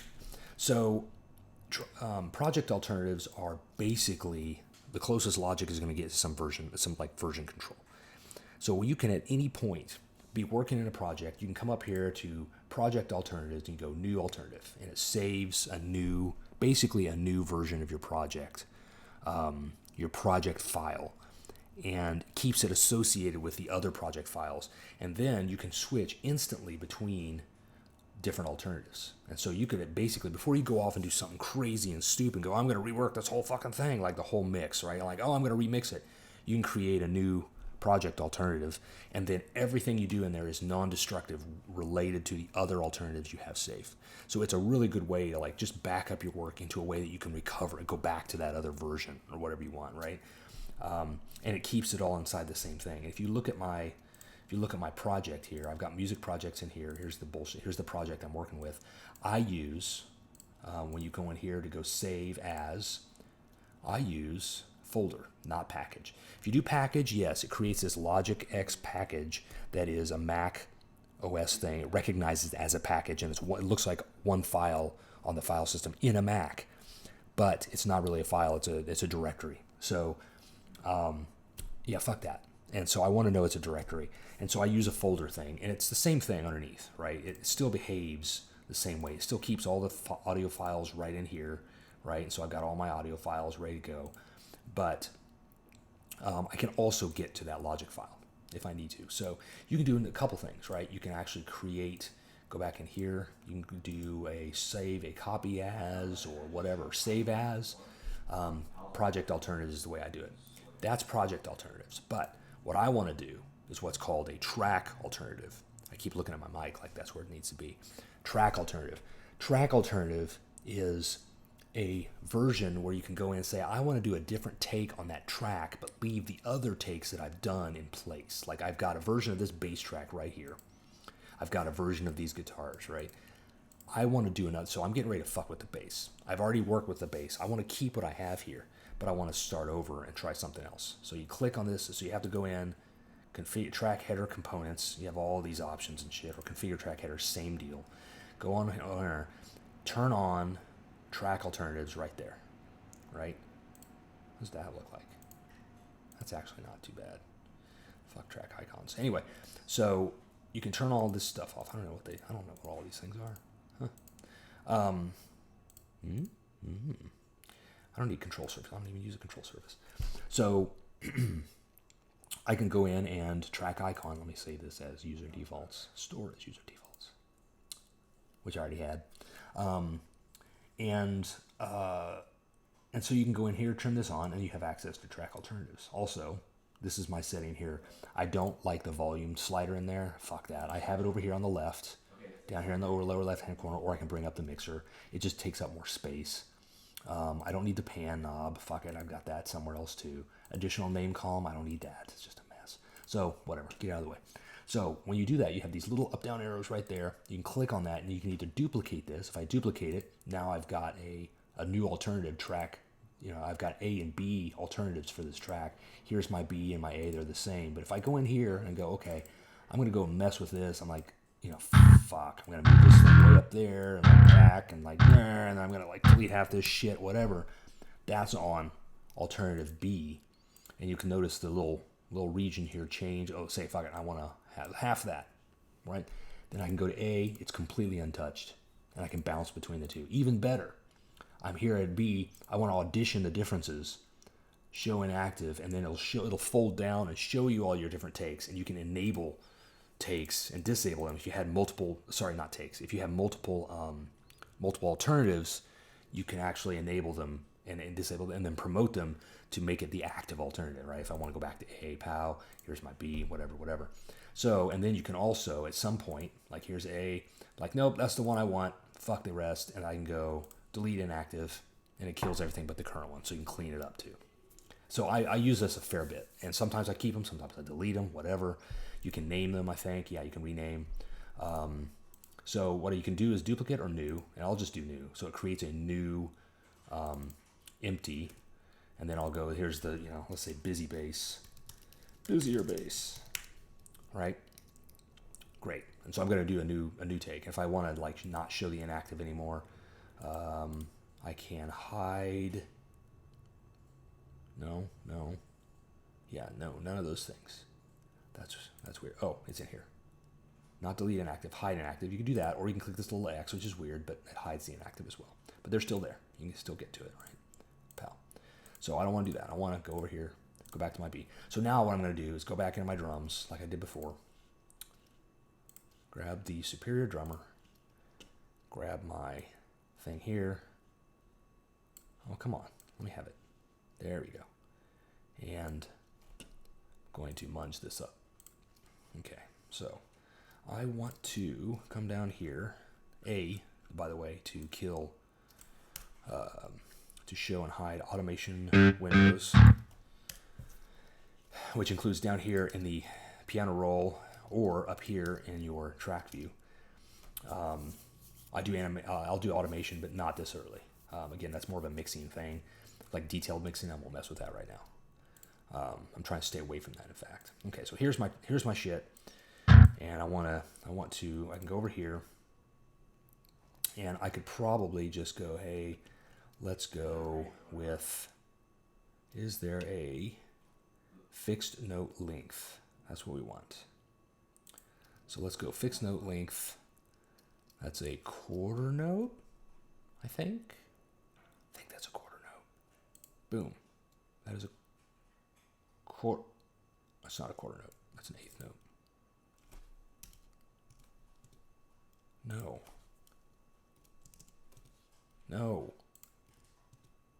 God damn it. 0, 0, 2, 0? Something like that? Okay. No. Oh, killing me. All right, so is it that? That's a half note. I don't know how it's doing this counting. Oh, I'm looking at the wrong. No, that's a quarter note. Shit. Okay, that's a quarter note. Great. All right, so we've done that. And then we need to do that thing I said, trim note to overlap regions for adjacent or selected. No, you don't want to do that. Keep, boink. Let's undo that. Can we undo that? Let's undo that. It's not letting me undo that. Great. Adjacent. Shorten. Okay. So now I just need to make sure. Yeah, okay. Let's solo this.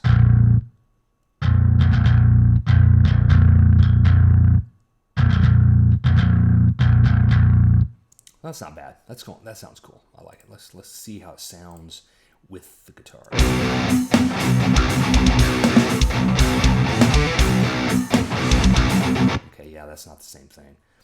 Let me see if I can get back. I'm gonna kill. Oh.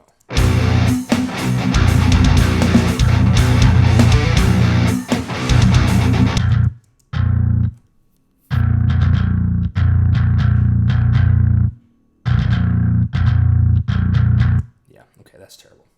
Let's do this again. Oh, nope, it's the wrong one. I want this one. Okay. All right, so again, grab all these notes that are not the ones I care about. Kill them all.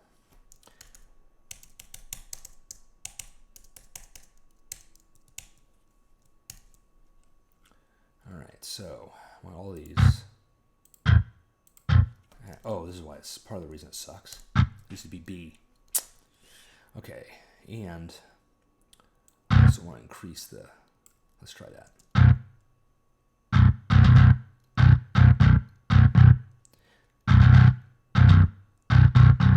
Yeah, so I'm basically redoing a little bit of the work here I did before, but that's okay. I'm all right with it.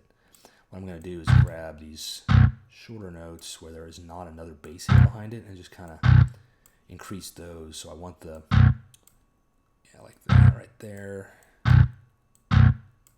You know, and so it keeps those short to an eighth. No, that's a 16th even. So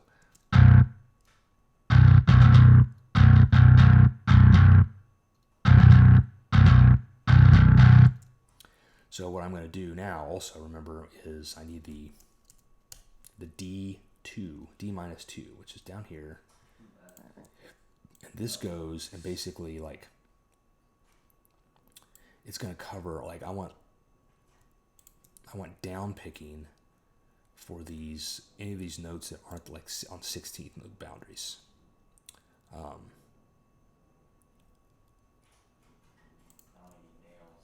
Because I want down picking on this, on the 8th notes, just to give it more attack, more, you know, aggression, right?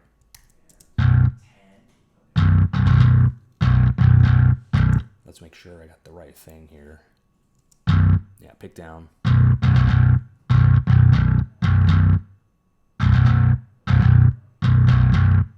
So you'll see this in just a second. I'm going to use something that Mike is going to. I'm glad he's not here on the stream. He would shake his head.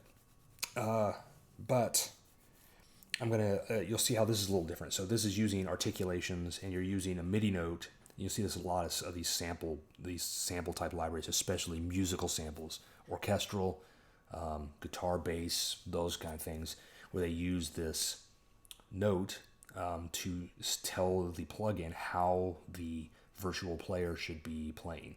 So it's called articulation. And this one is like, okay, I want pick down. Now, the Submission Audio, which makes Eurobass III, they make Gin-Bass 2, which I'm trying not to buy right now because it sounds so cool, and it's got fingerstyle stuff. My guess is Gin-Bass 2 does this, but Eurobass 3 does what they call, it's not a latch, it's a momentary switch, meaning you have to draw the MIDI note across the notes that you want that articulation to stay for. So it only holds that articulation as long as that key is pressed. You can set it to be latching, so you press it once and it'll stay in that mode until you switch it to some other mode. But that's something else I'm just gonna have to chase around. I found this is really easy. You'll see when I go to this other piece of software I'm getting ready to play with that it uses a latch instead of a momentary thing. It's also a lot more complicated to program for other reasons as well. But let me listen to my guitars now. I'm going to bring those back in and see how that sounds.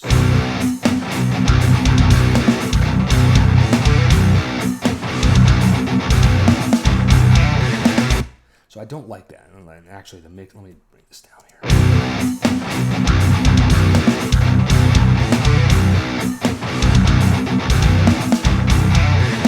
So the bass is like fighting with the guitar. So what I really need is, I need to kind of come in and I need to work with that a little bit differently and probably get the bass to line up better with the guitar. which is why we still have this other alternate, but that alternate was written without the guitar in place. So, for example, right there. So I really kind of need a... So now I've already got... There's another one there. Right there.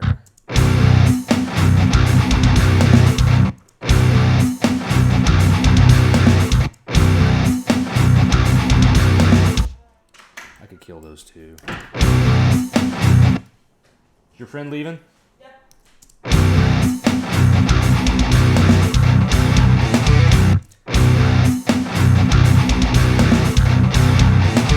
So this one down, done.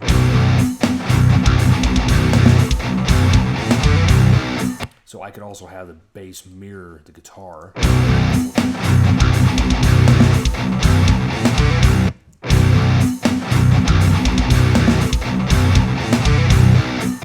I could also get the bass to kind of mute, slap, or hit when the guitar does. I'm doing I'm doing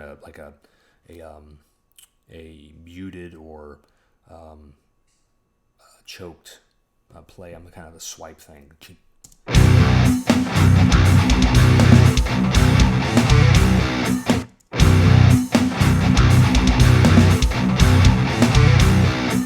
that was here.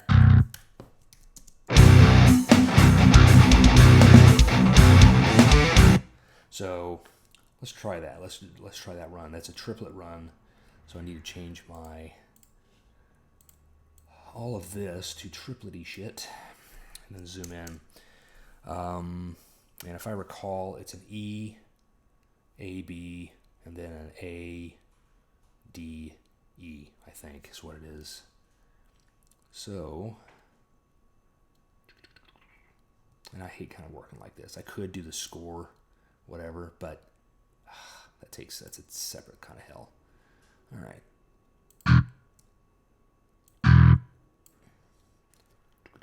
So it's a and I think this number up here, this is the one that controls like the view of like the grid, oddly. So instead of this thing over here, so this quantizes. This is your view, which is weird. So with 24 is like a triplet time. So that's E and A somewhere here. Is that A? Yep. And then B. Let's listen to it here. Nope, that's not right.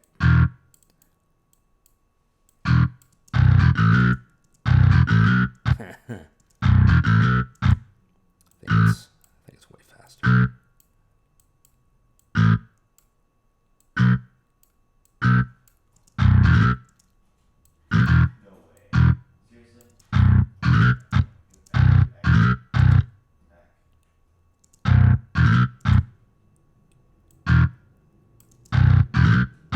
This is where I have to figure out my fucking timing. I could just like, you know what I'm gonna do? I'm gonna just kind of, fuck it, we'll do it live. See what happens.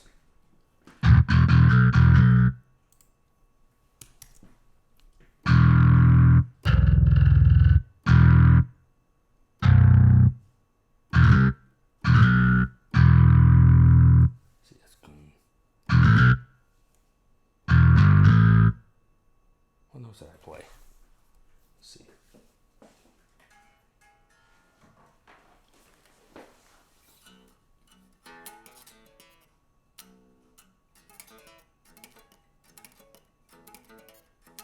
Yeah, it's A, A, B, and then A, D, A, E. All right.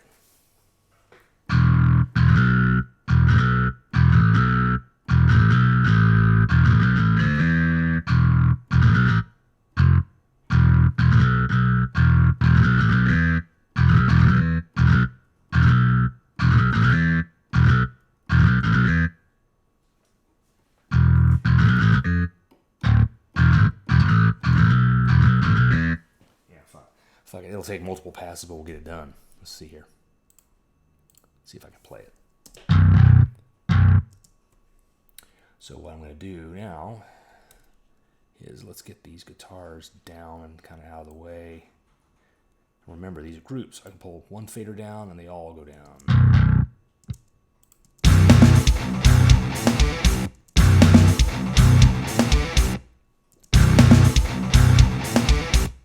Good. All right.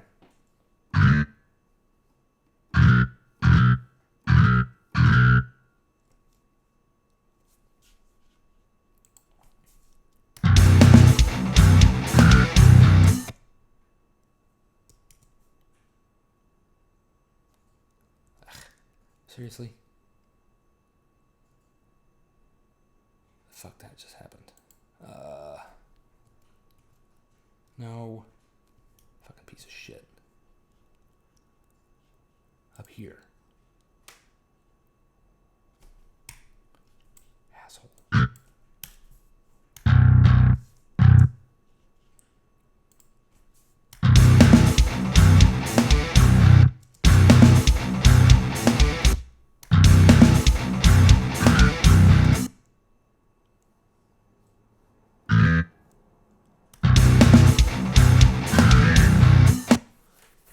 Huh. All right. So question is, did I get it close enough? I think I'm way off, but boom. I think that's about right. They are triplets, as best I can tell. Question is, are they? No. 3-2? Yeah, maybe.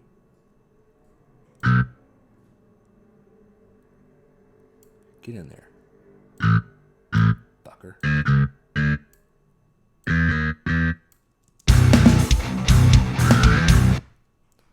It'll work. All right, so let's get the them turned up a touch.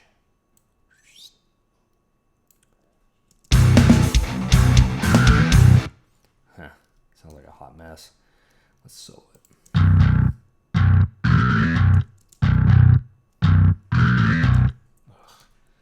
All right, let's see. Quantize. Boom. Slap them together. No, we want the 30-second triplet. Boom. Is that right? Ooh.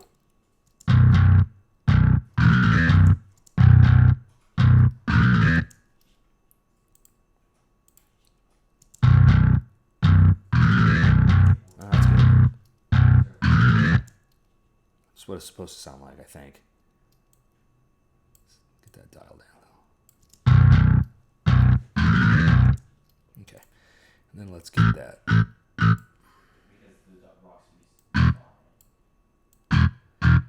Let's think about this a little bit. I want the kind of the first one is the accent. Okay. A little bit of overlap is okay. It kind of, I think it shows like the plugin how to kind of smooth together a little bit. All right, let's see what we got.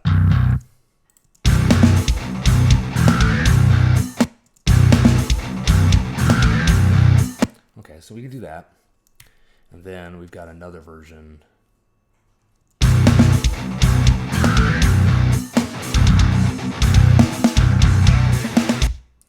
So, yeah, then we need the...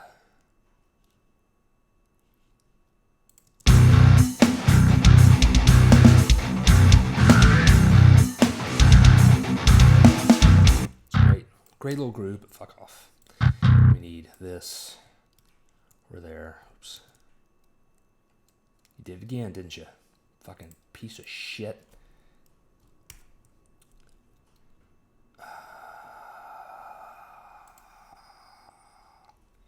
There's always something. And specifically, there was a thing where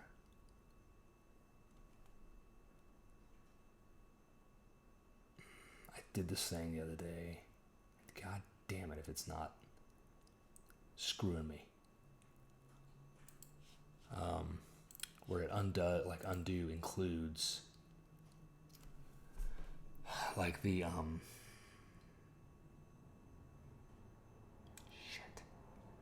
undo includes like the mixer changes, which is fine, but like I just did it here. Like, no. Like, I don't want that. Change those other things.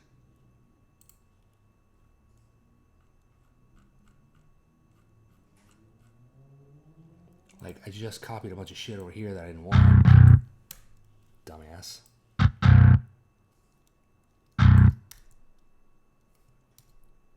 Oh, that doesn't work now? Oh, I can't do that, can I?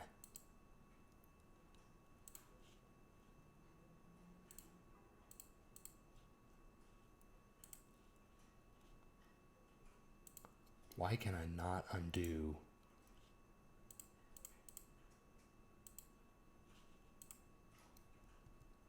Wow, that's stupid.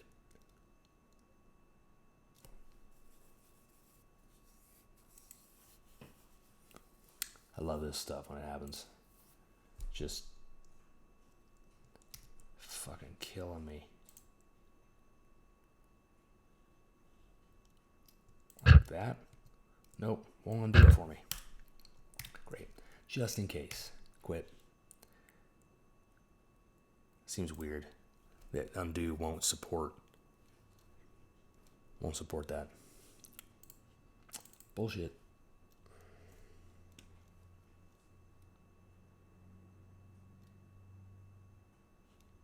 Also, fuck you, Neural, for doing that every goddamn time. Until I buy it. Alright. Yeah, now it works. Great. Alright.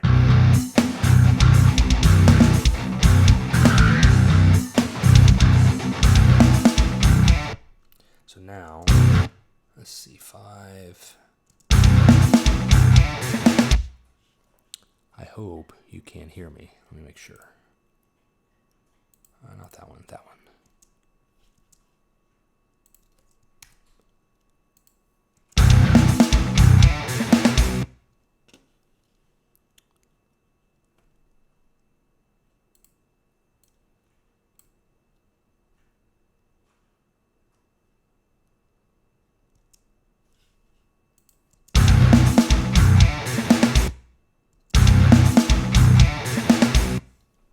Looks like it's overloading.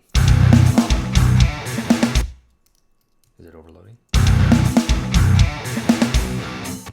Logic says no.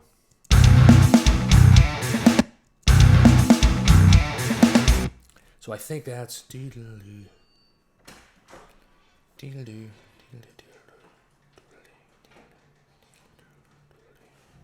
So I think that's just the same kind of thing. So what we're going to do here, let's just grab same notes. Pow. But it starts right. Starts different. So what I'm going to do here, something else that's cool to learn that I picked up recently is step recording. You can just turn on this little fucker right here. That thing right there, MIDI in. And you can just play one note at a time. Make sure Logic advances the play header with the note to the next little thingy. And then you just type them in. And we just need to make sure that we're set. No, we need at 24, right? Like that. Yeah, okay. And then we're back to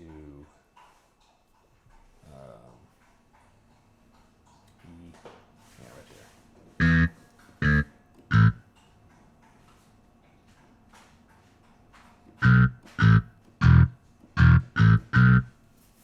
I think that's what that is. Now, turn that off. Otherwise, every time you play, it'll just drop it right in there. And make sure that first note is kind of up there. First note of each triplet.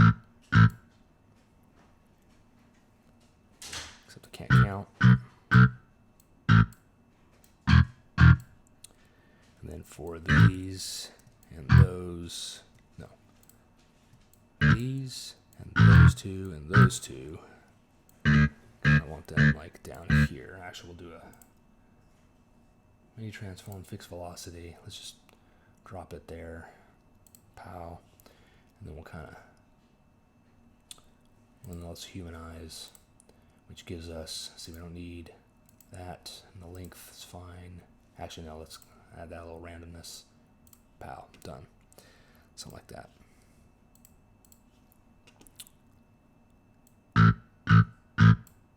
Yeah.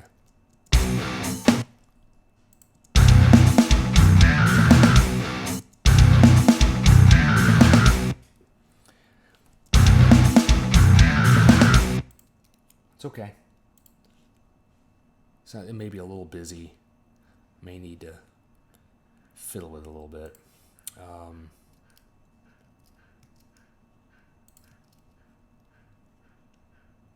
And this one also is not down picked, so I need to kind of.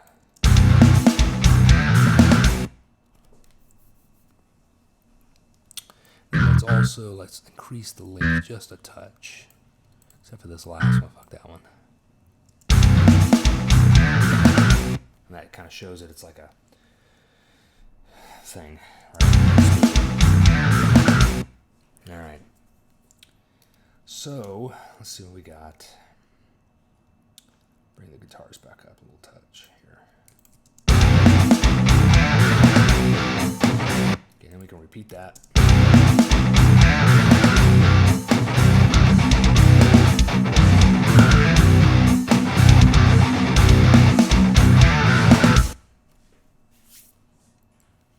Good-ish.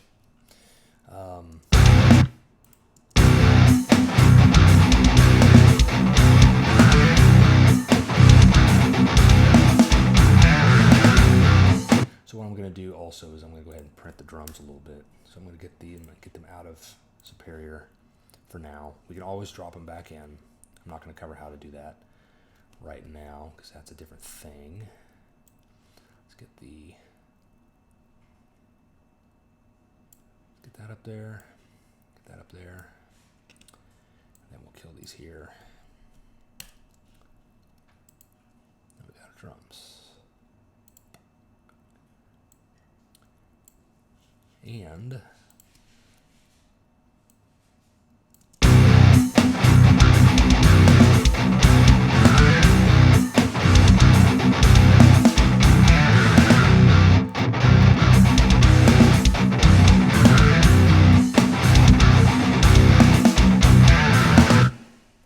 so now I want to like, I'm going to add something. I'm going to slow it down a touch. And so for all, I'll need a new drum section. Slow this down, and then I want to wrap it up so I can go do some other shit. Okay, so back here.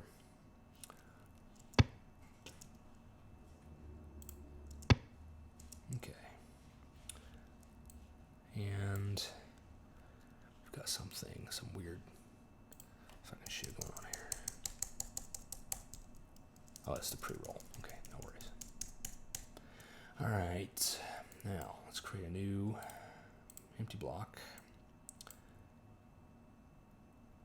It's going to be 4 measures-ish.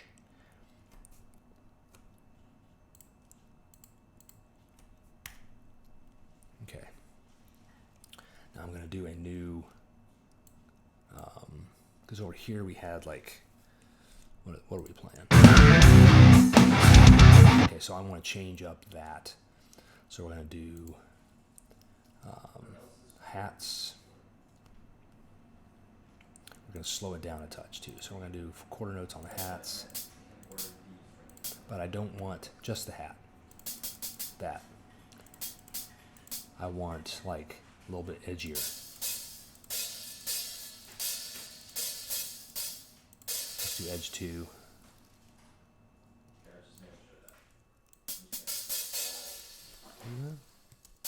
There you go. Then, that didn't work. Let's see. How do you do that? Can you?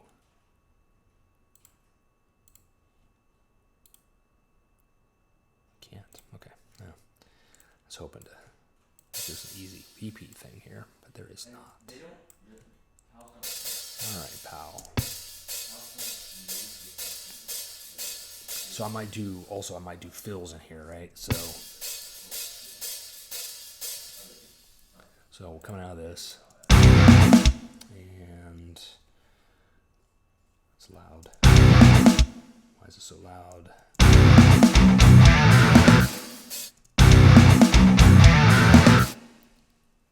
So what I'll probably do is, again, kind of a halftime feel. Killing me.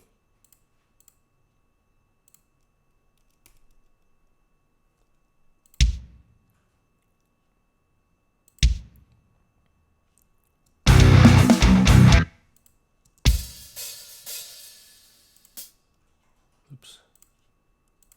There.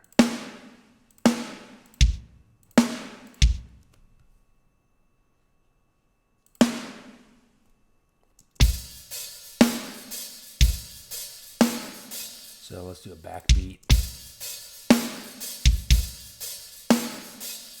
And then front beat, backbeat.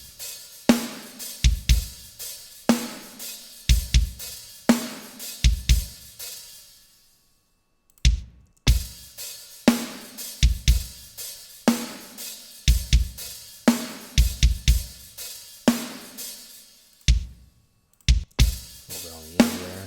Yeah.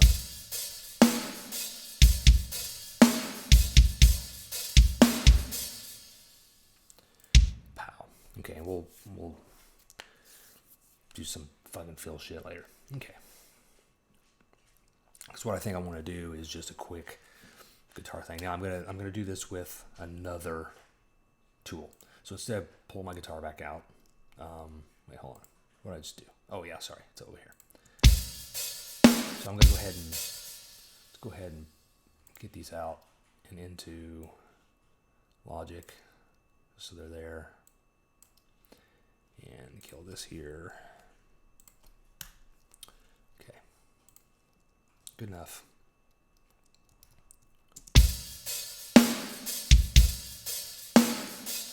We'll deal with velocities and shit later.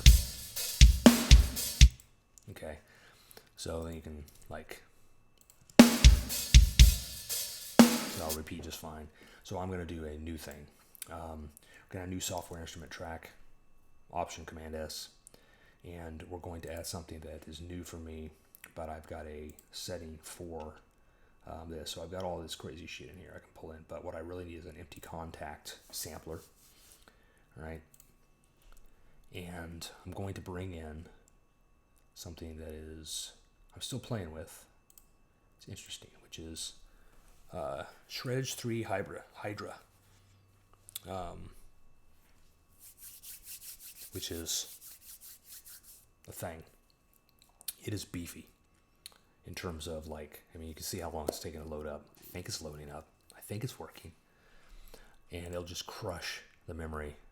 Like Logic Pro will just suck up all this fucking memory. It takes 2 gigs of memory or 1.5 gigs of memory. And then another 300 megabytes for every other instance you pull in. It shares the samples, but the engine or whatever it's doing is pulling in a ton of other. It's using a ton more memory. So I think this is working. Yeah, it's working. Beach ball of death.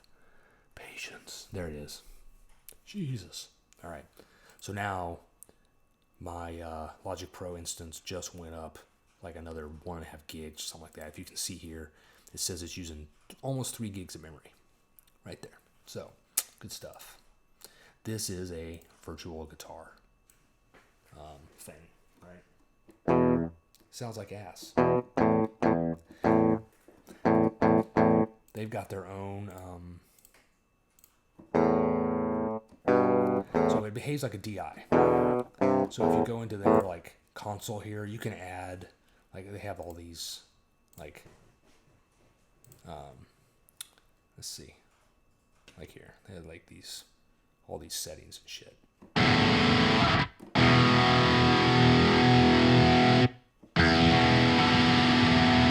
It's pretty slick, but what I end up doing, just going here to init, and it pulls in and basically at this point acts like a DI. Sounds like ass. And then what I do is go in here, don't need this, and don't need that, and don't need it, fuck it, I don't need that for now. And what I'll do is I'll go in and I'll add, just like I was recording a real guitar, I will go in and say, oh yeah, I don't have that, I can't do that. What I need is let's add stereo my ass. Here's what I want a mono, so I hope that it's gonna take forever. It doesn't, just loads it back up, good. And I want a Rev C, or let's do a BDH3 mono, and then again I've got my fin rear, fin, that one.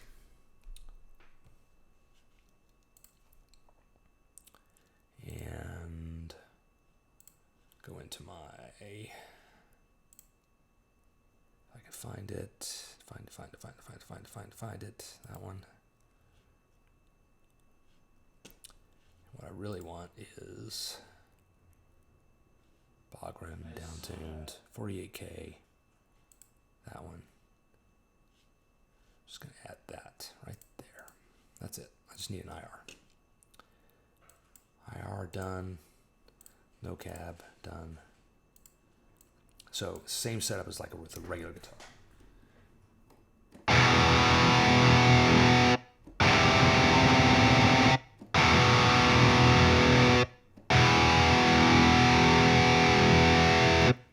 And it behaves like a real guitar. It's an 8-string fucking guitar. So I can get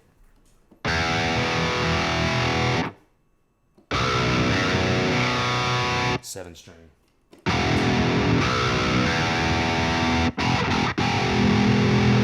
And with articulations, you've got like one note, but one note's for a power chord, staccato. So you've got a lot of control in here. Got to spend a lot of time programming it, but I can just bang this out. And I can replicate what I did on the guitar. We're going to try that. But actually, I'm not going to replicate that. What I'm going to do is create something new here. And what I want, lower volume. I'm just going to do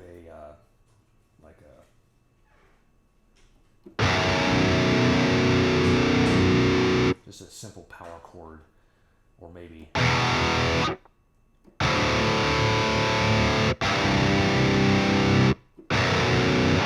of diatonic kind of deal. All right, let's try it. And I need performance mode. Okay, here we go.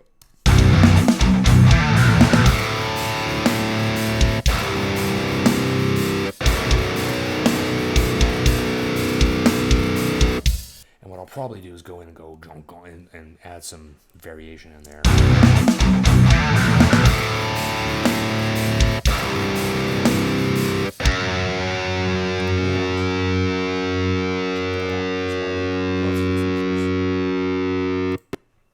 It gets stuck. It kind of sucks.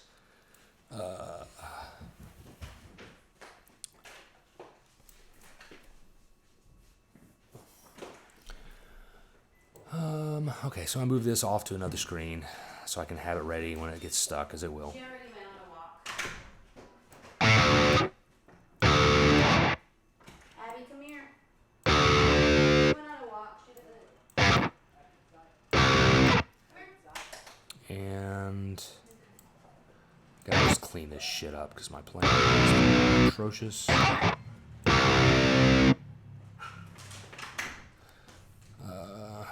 Yeah, okay, so let's see how that sounds.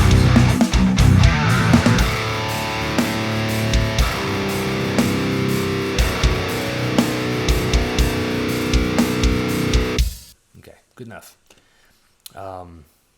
And let's add a bass while we're at it. All we're going to do is just double it. So, hopefully I don't fuck that up.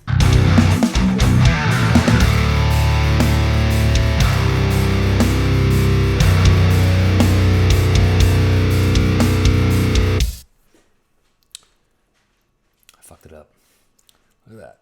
Boom. Okay. Overlap that just a touch.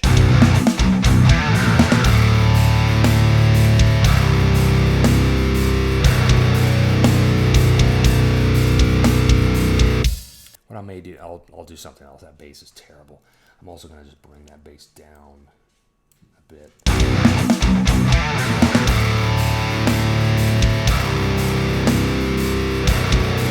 Not quite so obnoxious.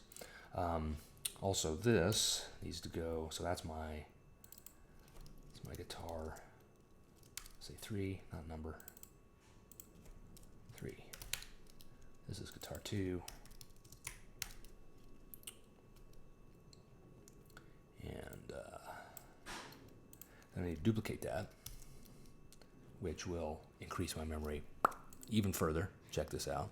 It's happening. It's happening. It's thinking. Now see, oh, it's already ready. So, yeah, it's great. And then, so that's there. And so this one, and then I'll copy this for now. And again, let's swap this out. We're going to do Rev C instead. And then let's grab, just fucking grab some cabinet here. And Mom got a duck. All right.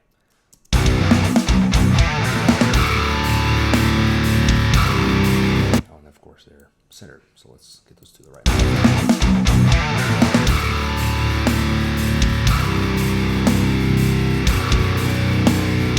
Okay, big and beefy. Let's group them. Is there a new group? Also, guitar 2. Let's call this one 1. Let's confuse ourselves. And may not.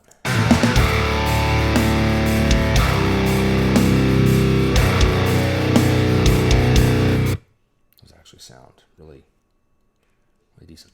Okay.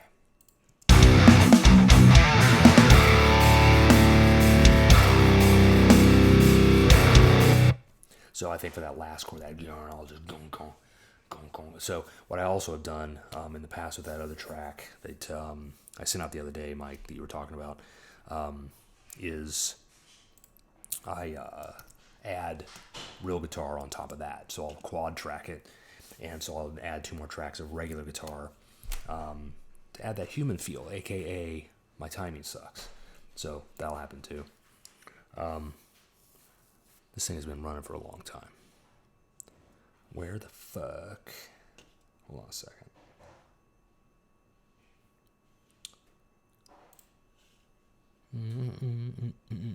Been running for 2 hours and 45 minutes. So I'm going to probably call this here. There's one other thing I wanted to do. This is the whole point of me having gone in here and added this other track. New software instrument track. And see if I can pull this up. It's going to be an empty contact is what it's going to be. Is that right? Yeah. Yes. Because what I need, don't need any of this. So here's the other cool feature. You can go in here and go remove all effect plugins. Boom. Oh no, wrong one. Bypass all effect plugins. You can remove bypassed plugins. Pow, just clean up. Solid. Want this, so this is stereo. I want a stereo, that's good. But what I want to do is I'm going to load up some fucking chorus, some choir. Let's see if where is my choir here? Here it is. Do I want that? Yeah, let's give that a shot. Fuck it. Let's try it. See what happens. And I'll show you another trick here. So right now my CPU usage is pretty high, and part of the reason is Shreddage 3, the guitar VI thing I pulled in. It uses a fair bit of memory and also some CPU, but when you're Again, when your buffer size is low, remember it was 128 because I've been performing live and I want that feedback. When your buffer size is low, it increases your CPU usage because it's cranking a lot of horribly to keep that buffer full continuously. So there's a lot of overhead. So what you can do is drop that down to 124, 1024 or 512. It will reduce your CPU usage and let your system breathe a little bit more. If you don't need that immediate feedback, you can just do that and drop it down, and that'll keep things like, keep your machine from like going, hey, I ran out of, didn't have enough CPU power, which it'll do. It hasn't done yet, but it can do it. I run into it a lot. And as you load up more of these virtual instruments, it'll just, the CPU, the processing just keeps going up and up and up and up. The other thing I do is, I'll show you right here. So I'm not finished with these, but I'm finished enough with them. You can do one of two things. You can freeze the tracks, which is one thing, but you can also hit Control B, or you can go up to here to File, Bounce, Regions in Place. That's what I do. So you can do this, and what I do is you click, make sure this is turned off. I keep those on. I keep the include volume pattern and automation. I don't want to include that because I want it baked in. So what I'm going to do is bounce that track out to a file, and it basically out the track, that region out to an audio file, and then it mutes the original. And then I can go in here and turn it off. And so I do that with all of these that I'm like kind of done with for the moment. And it gets them out of the way, turn those off, and my CPU usage will immediately drop. My memory usage will drop a little bit, but if I quit and restart Logic or the project, it won't even load those plugins. And so they're not even in the way. You can do that with any of these, like any of those things that you want out of your way, to free up some processing power. Because again, this thing right here, let's put this back up here for now. This thing right here is cool as shit, but it's going to use processing power too. So I need sopranos.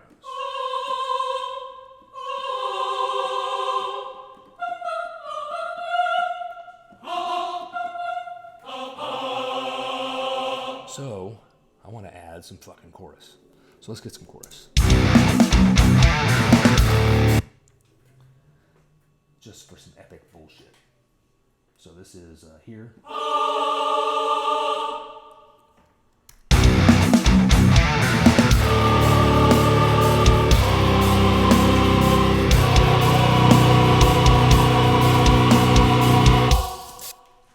Okay, and I fucked that up. So kill that one. Kill that one. Just kind of dial these in right. I think what I'll do is grab all these notes, functions, MIDI transform, fixed velocity, get them to 100, pow, just even them out. And then I'll probably just dial those in a little bit higher, and then add some randomization. So small. Humanize. Don't want this. Well, yeah, let's do that. Let's see what happens here. Operate. Pow. Good. And this plugin, if I recall, has some of that too built in. Okay. Expression, dynamics. Yeah, whatever. Also has reverb, which I don't care about. I'll leave it in for now and deal with it later. I'll want reverb for everything separately, and run my own reverb outside of the one that's built in here. Yeah. So that's okay. Let's see how it sounds here.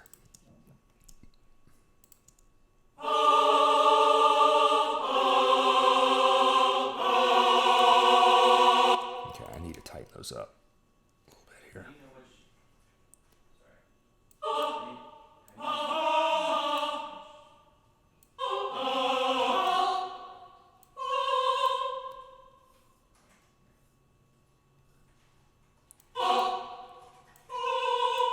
Humanize kind of fucking with some shit. Okay. So I also want these to kind of extend a little further. How does that work if I overlap them? I don't remember how this thing works.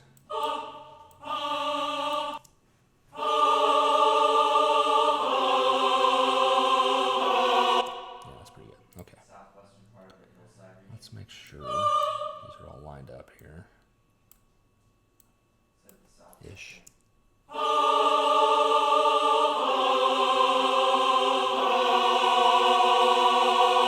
Okay. Good. So let's see how that goes. Let's see how it fits. That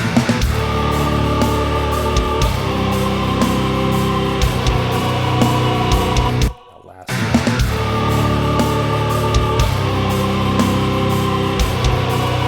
So one thing about choirs, when they start, they don't start immediately.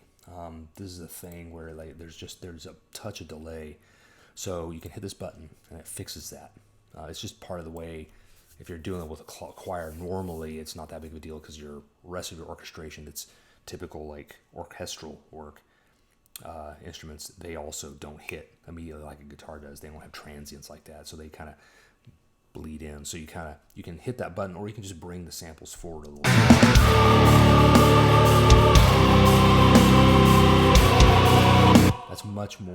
That's much less realistic. But I believe, yeah, you can also bring that back like that. So let's, you can kind of manually deal with it too.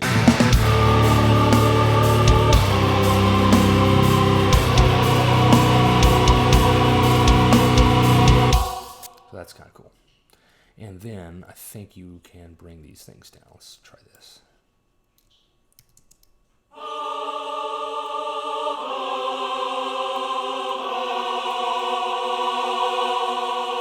So expression's kind of the force.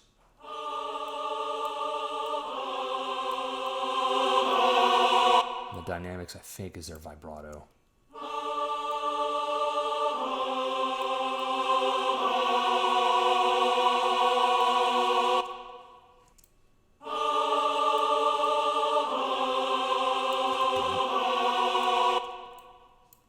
The control here is shitty.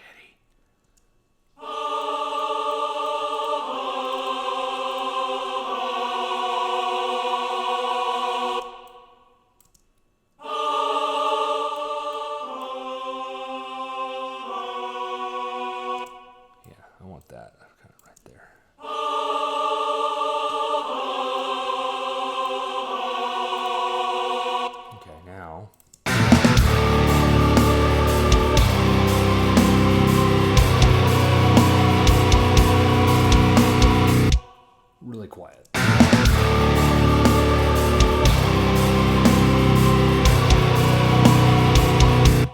I mess with something? No.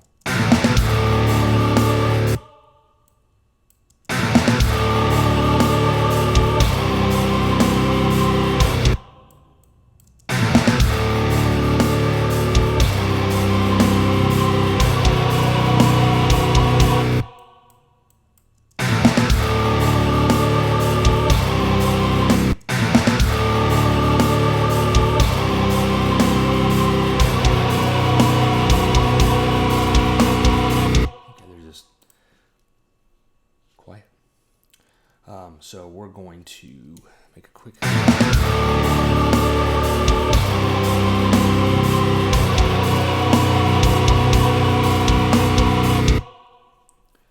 right, so I'm going to grab...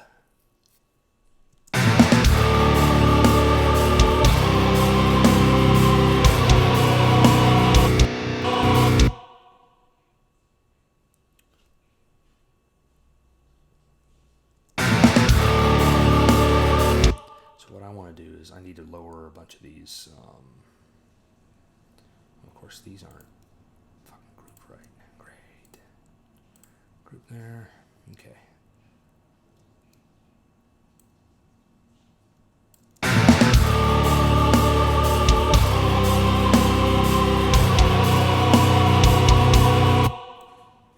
Drums down a touch, bass down a touch.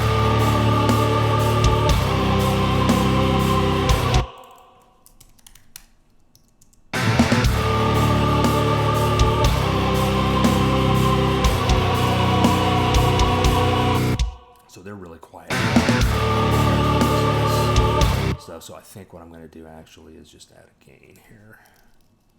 Just bring them up a few dB.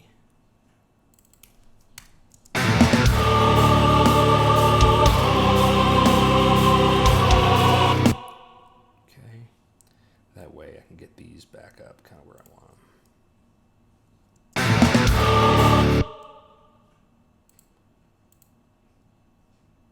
Good job, Mitch. Fuck that up.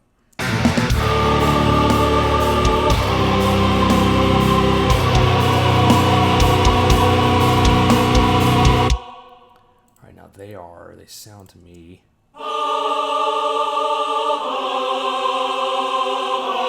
Yeah, they're spread left, right, so panning on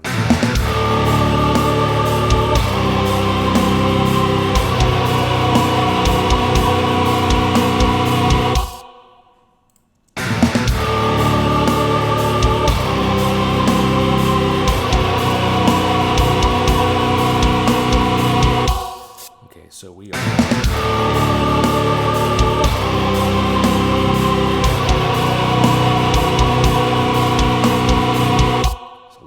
A lot of noise in there, a lot of sound. So I was just gonna check some level shit. Those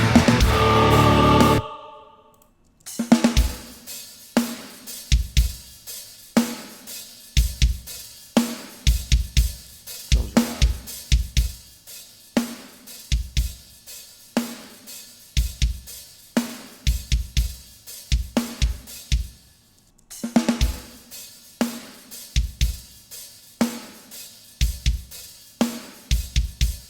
So I'm shooting for the kick around at -7 dBVU. Because we start stacking stuff on, it'll get louder. So what I'm going to do also, I want the kick or the snare. The snare's going to hit around -10, so I want to bring the snare up around where the bass is and have it still sound decent. So I'm going to go in there real quick, bring up the level of the snare in here. Of course, need to use the right fucking keys and shit. Piece of shit. Snare. So we're here. And there's my meter. Okay. I just learned this recently, and it gives me a little bit of knowledge. It's fucking dangerous now.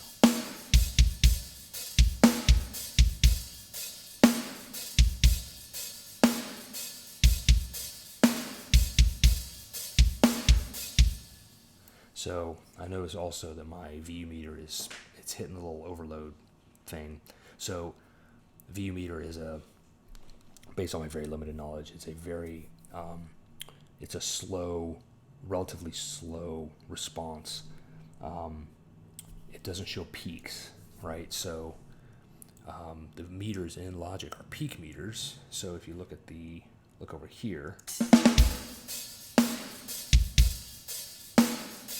See I'm peaking with the snare at -6. The drum, the kick, it's about -9.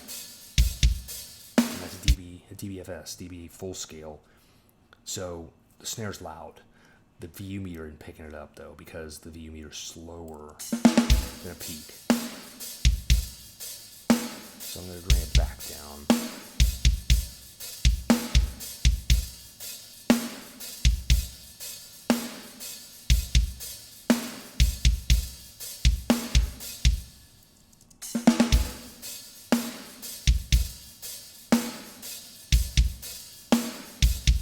This, there's where the sound's coming from. There's very barely any sound coming out of that thing.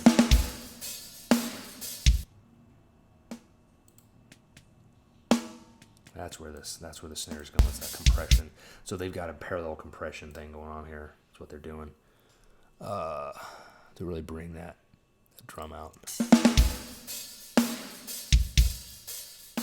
See, when you kill that, it just...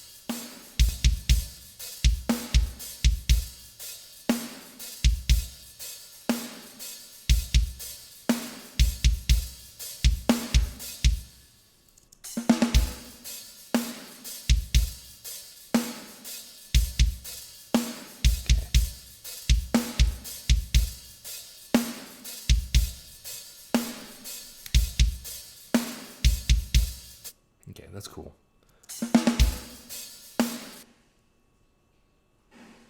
What?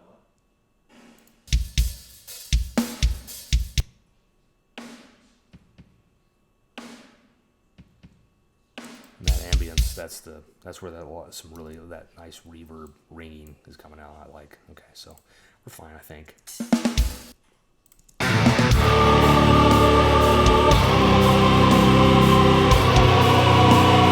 So I did something I shouldn't do, which is I mixed in solo.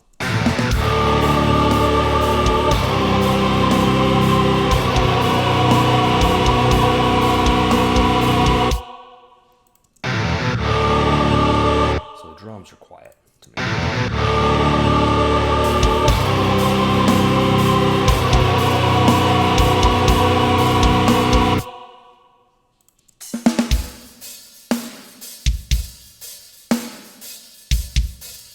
Drums are loud by themselves. So let's just bring this down here where it's supposed to be, more or less.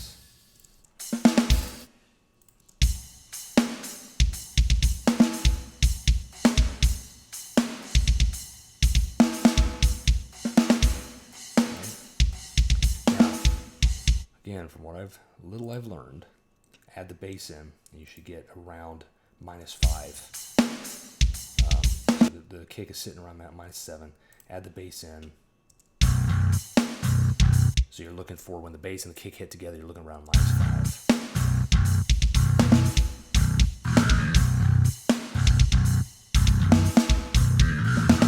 It's loud.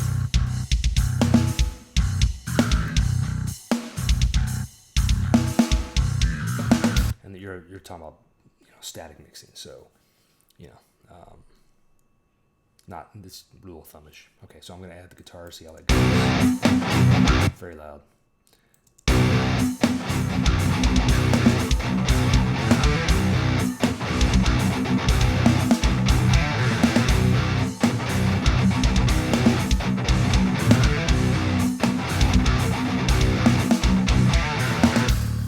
Okay, so now let's add these next guitars in here.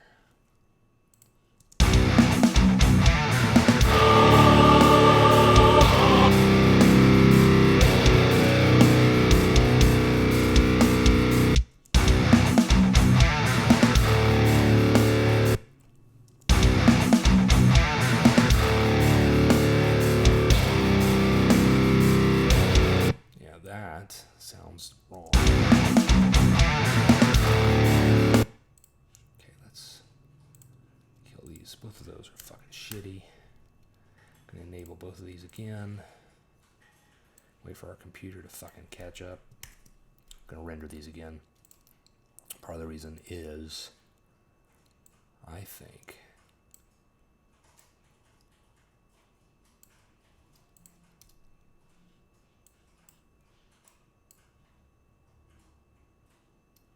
yeah, there.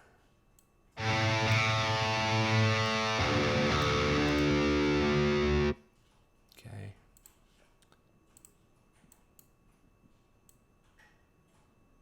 Something like that.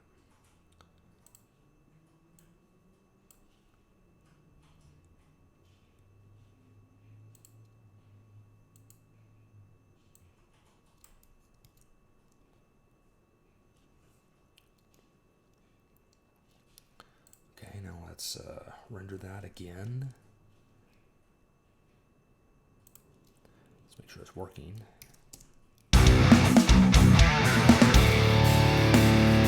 Okay. Render. I don't know why it did it, but it was like, looked like it was coming in kind of weird.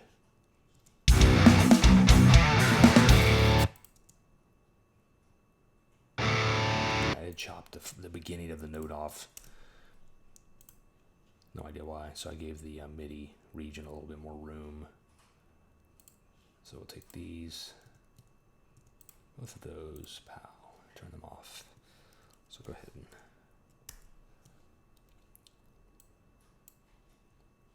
all right. Let's go back to the mix.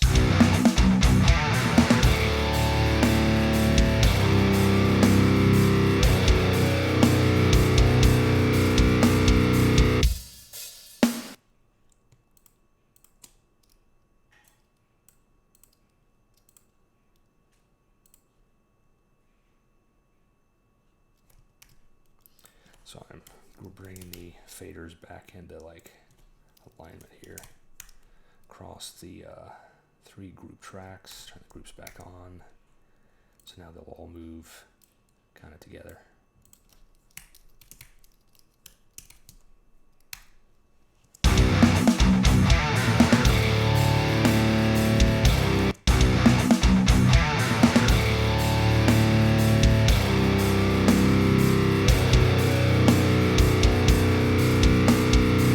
Okay, so the VU meters.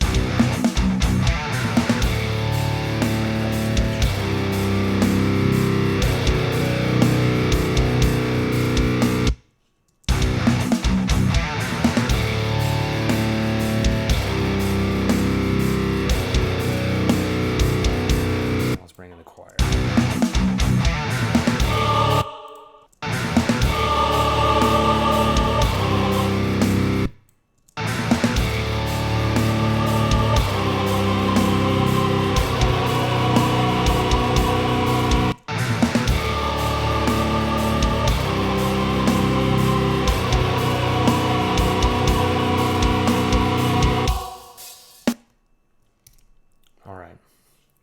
Pretty good. Pretty good. We're going to call it. I'm going to call it. It's 5 o'clock. Quitting time. The only thing I'm going to do, make sure all of my tracks are colored correctly and uniformly. So I want, let's make guitar kind of green. Let's make the drums kind of over here. Bass is like, yeah, I'm fucking that. Choir, some other shit. Now, because what I want to do now is I'm going to create several. Of course, you're not going to do that, are you? Even though you're right there. Oh, that's because I made that wrong. Okay, fine. So I want 4 auxiliaries, and I'm going to create tracks for those auxiliaries so they can be sorted.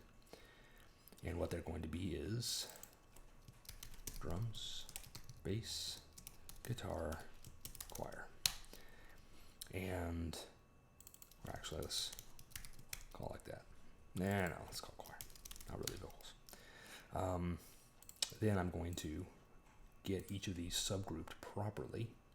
Actually, I've got to bring these in, decide where they're going to sit. I usually start my groups around bus 20. You can always move them later, kind of. Let's fuck some shit up. Okay, so they're sitting there. I can bring my output here to drums. This is going to be bass. All of my guitars, which are easily discernible because of the color, going to the guitar. And my choir goes to choir. Right?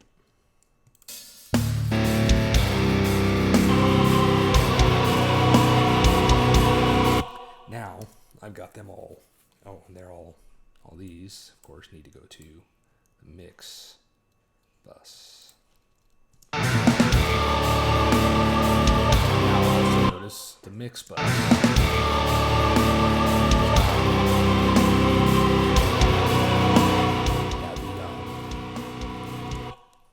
I'm not slamming the limiter, right? It's not limiting now because I brought everything down a level relative to everything else, right? Brought down the drums, and then I had the bass, brought it back in, and then the guitars kind of balanced everything out. It may not be where it sits, but for now it's good, and the whole thing is controlled, and I got a lot of headroom, right? And I can always bring it back up, because it's sitting there. There's a spike at -2, but I can compress that and all that, but I can bring it up a few dB if I really want to. In terms of its overall loudness, just limit just a touch, except for that one spike. That one right there. Something's good, but I can bring it up even more. See what it's down like 8 dB, right? So I can bring it up. There's a lot of headroom, so I can bring that up. Just to get a louder sounding mix. If I wanted to.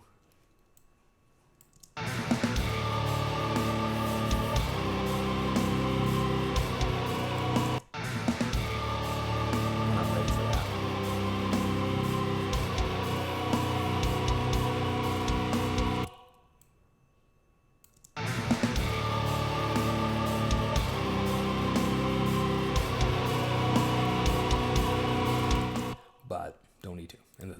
focus controlled, which is kind of cool. Just because I did a little balancing early on, right? I don't think my interface is pushed too hard. Well, that's okay. It's up there.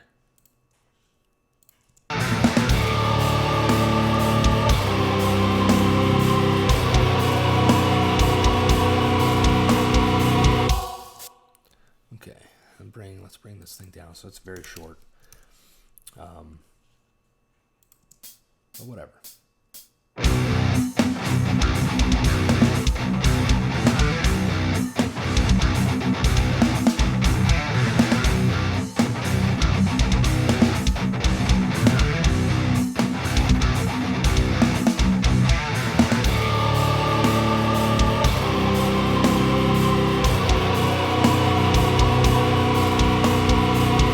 So if that's a verse and a chorus thing, I need to think about like the arrangement a little bit more.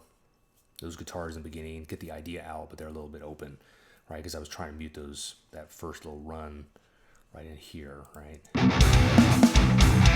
This one right, no, right there. I was trying to like mute that. Yeah, it's not really. Yeah, that one's muted. This one is not. And then I do it better over here. A lot better.